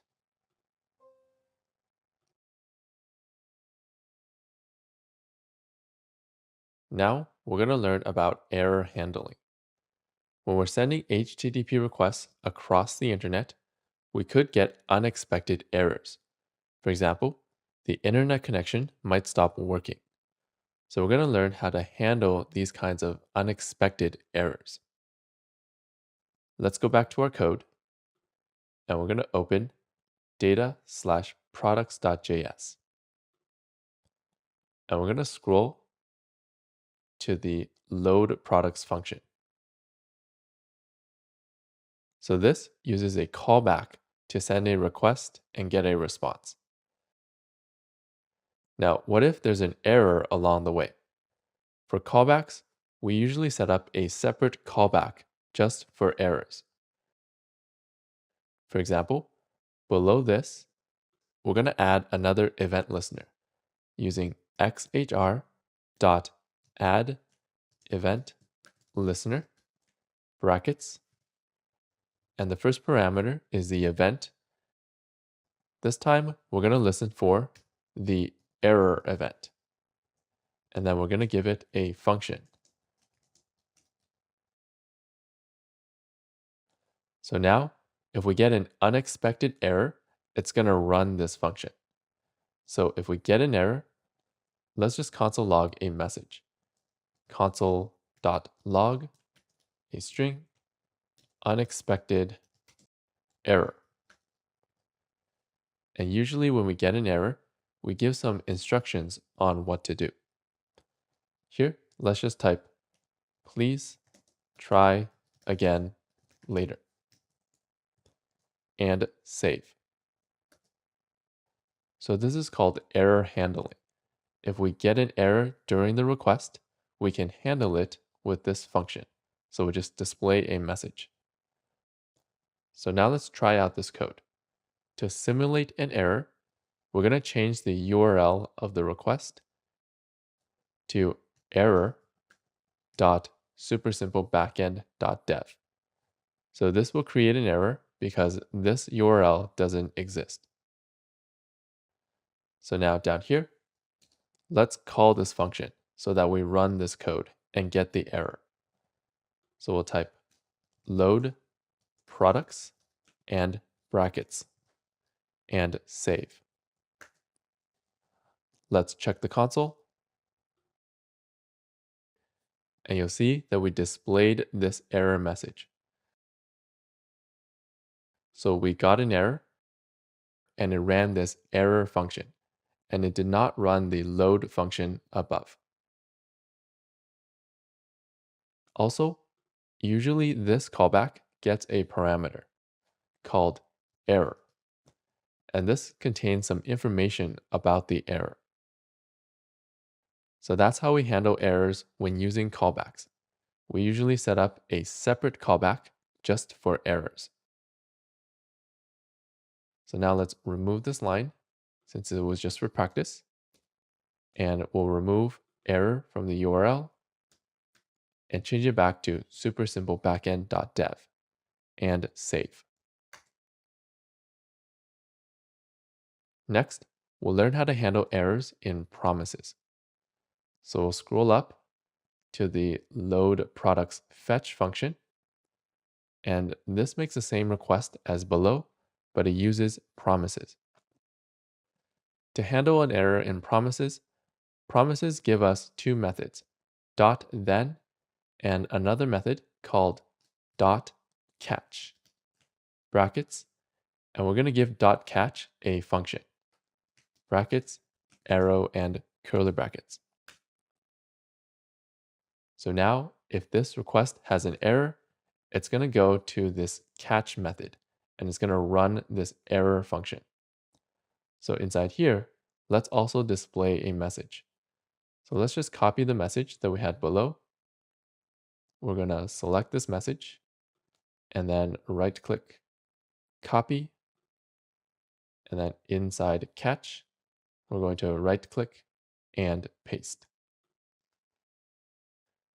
And again, to simulate an error, we're going to scroll up and change the URL. So we're going to add error at the front, .supersimplebackend.dev. So now let's call this function and test out this error code. At the bottom, we'll type load products fetch and brackets and save. So now let's open the console, and you'll see in here that we displayed the error message. So we're successfully creating an error, it's going inside catch, and it displays this message. So just like callbacks, .catch gets a parameter called error. And this contains information about the error if we need it. So that's how we handle errors with promises. We have another method called .catch that will run this function if there's an error. So now let's remove this practice code and switch back the URL. So remove error and dot and save. Lastly, we'll learn how to handle errors in async await. So let's go to the left and we're going to open the checkout file. So we'll scroll down and open checkout.js. And inside here, we're using async await. So to catch errors when using async await, we're going to use some new syntax called try catch. Above this, we're going to type the word try and curly brackets. And now we're going to put the code that could cause an error into try. So here, we're making a request to the backend, and here we're also making a request to the backend. So this code could cause an error. So we're going to move it inside try. So we'll select it, right click, cut, and then inside here, we'll right click and paste. And now, if any of this code inside a try gets an error, we can catch it using this code. At the bottom, we'll type catch, brackets and curly brackets. Now catch is going to get one parameter in these brackets called error. And this contains information about the error if we need it. So catch works similarly to .catch for promises. If there's an error inside here, it's going to catch the error, or it's going to handle the error and run the code inside catch. So in here, we can put our error message. So let's go back to products.js and let's copy the error message. So we'll select this and right click, copy, and back to checkout.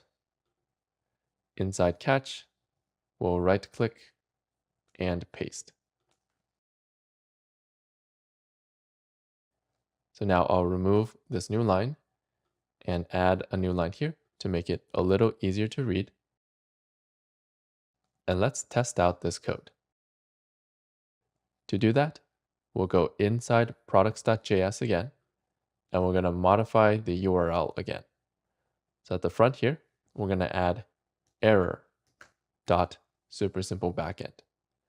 And also, we're going to comment out the dot catch, because right now the error is going to be handled here, and it's not going to be handled outside in the try catch. So we're going to comment this out using /* and at the end */ and save. So we'll go back to checkout.js, and here we'll also save. And now let's open the console, and you'll see that we had an error here. We caught the error and it ran this code and displayed the error message. So that's how we handle errors with async await. We put our code that can cause an error inside try, and if there is an error, it's going to run the code inside catch. So now let's go back to products and remove error from the URL and the dot, and we'll also uncomment .catch and save. Next, we're going to learn some more details about try catch. So we'll open checkout.js. And one thing to know about try catch is that we don't have to use it with async await. We can actually use try catch with synchronous code or normal code. For example, here we try to run a function that does not exist, and this will cause an error. Try catch will catch this error and display a message. So notice that we're not using async await here. This is just normal code. So we can use try catch to catch errors in normal code as well. Another detail is whenever we get an error, it will skip the rest of the code.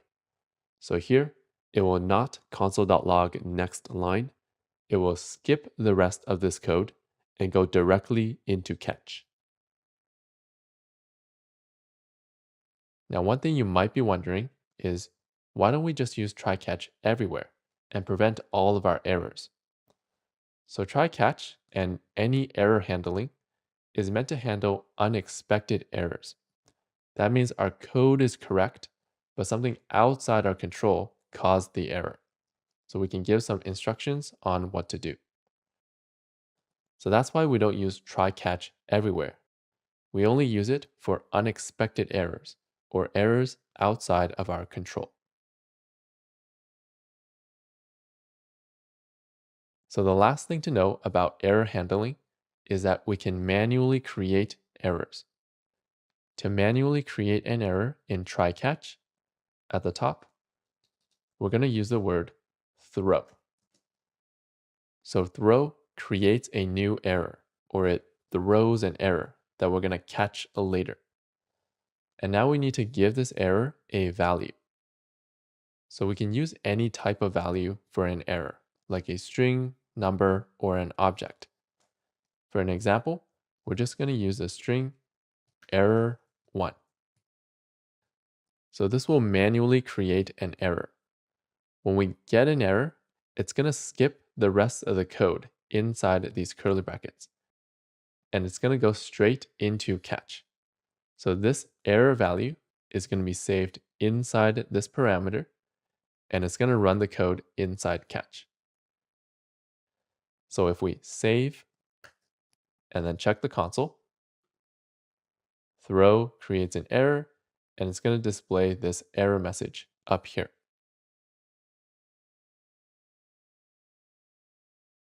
So now let's comment out this example and save. Next, if we're using promises, there are two ways to manually create an error. So inside this promise, if we want to manually create an error, we can also just throw an error, like the string error2. And this will throw an error and go inside .catch. By the way, if we await a promise, instead of going into .catch, it's going to go inside catch here. So await makes it behave sort of like synchronous code or normal code. If we save and check the console, it will get an error, it will not load the cart, and it will display this error message. So now let's comment out this example, and we'll learn the second way to create an error in a promise. Inside a promise, if we need to create an error in the future, then we need to use different code. For example, here we load the cart, and then once it's finished loading, we're going to run this function. So this function runs in the future. Inside this function, throw does not work because throw does not work in the future. Instead, promises give us another way to create an error. When we create a new promise, it gives us a second parameter called reject. Reject is a function, and it lets us create an error in the future. So here, after we load the cart, in the future, let's create an error using reject, brackets, and a string error3. So let's comment out resolve as an example. So now let's save and check the console. And you see that reject created an error in the future. And then it goes down here and runs the code inside catch and creates the error message. So to manually create an error in a promise, we have two ways. We can use throw if we're creating the error synchronously or right away, or we can use reject if we're creating the error asynchronously or in the future. So now let's comment out reject and uncomment resolve and save. So that's error handling. It lets us handle unexpected errors, and it also lets us create our own errors. So now let's save these changes into Git. We'll open Git inside products.js.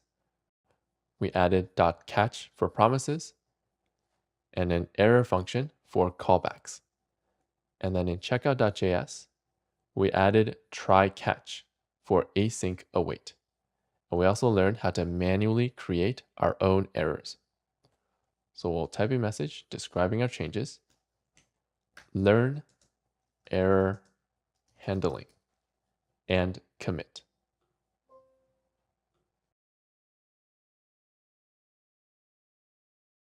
Now that we learned backend, promises, and async await, let's use them in our project. We'll open our project and open the tab for the project, and we're going to go to the checkout page. So the feature we're going to work on is in the checkout page, we're going to make this place order button interactive. When we click this button, it's going to take our cart and turn it into an order. This time, instead of writing this code ourselves, we're going to use the backend to create an order.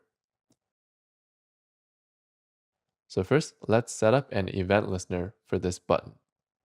We'll go back to our code and open our files. And that button is in a section called the payment summary.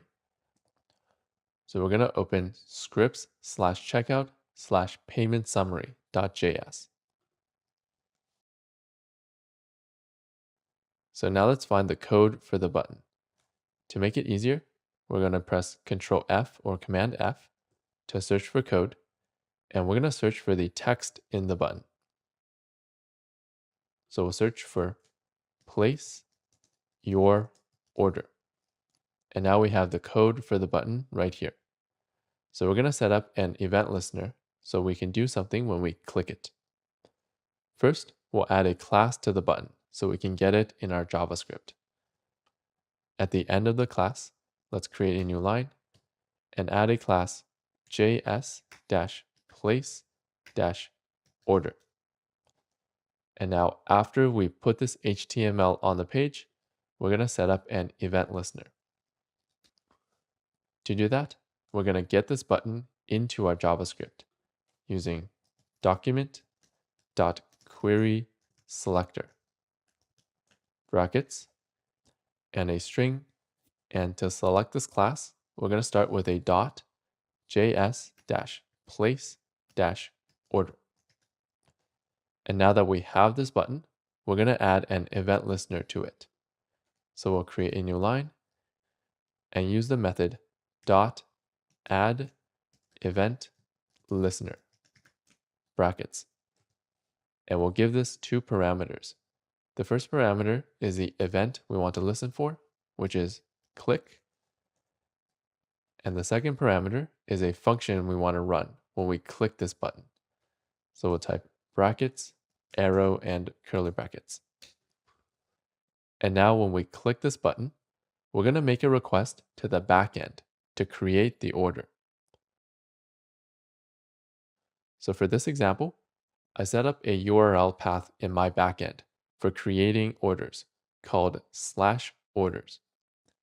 So inside here, we're going to make a request to the backend using fetch, brackets, and then we're going to give it the URL of the request, which is https://super simple backend.dev, and the URL path /orders. However, this time we need to send some data to the backend. So we need to send our cart to the backend in order to create an order. To send data in a request, we need to use a different type of requests. So there are 4 common types of requests: get, post, put, and delete. Get means we want to get something from the backend. Post means we want the backend to create something. Put means we want it to update something. And delete means we want to delete something. So far, we only use get requests, which let us get data from the backend. However, get requests don't really let us send data to the backend. So in this situation, we want to create an order. So we're going to use post to create something. Post lets us send data to the backend. So to create a post request instead of a get request, we're going to give fetch a second parameter, which is an object. And inside this object, we're going to give it a property called method, colon, and this is the type of the request. In this case, we'll use a string post. And after this, we're going to give another property called headers, colon, and this is going to be an object. Headers gives the backend more information about our request, and this is needed when we're sending data to the backend. Inside this object, we'll add the property string capital C content dash capital T type, colon, and the value will be the string application slash JSON. This tells the backend what type of data we're sending in our request. Here, we're going to send some JSON, which is basically a JavaScript object. Next, we're going to add another property called body, colon, and this is the actual data we're going to send to the backend. According to the documentation, we need to send an object with a property called cart, and this contains our cart array. So in the body, let's send an object with a property called cart, colon, and give it the cart array. So we should have the cart array in this file, and it should be called cart. And finally, we can't send an object directly in our request. We need to convert it into a JSON string. To do that, at the front, we'll use JSON.stringify, open bracket, and close bracket. So this will convert this data into a JSON string, and now we can send it to the backend.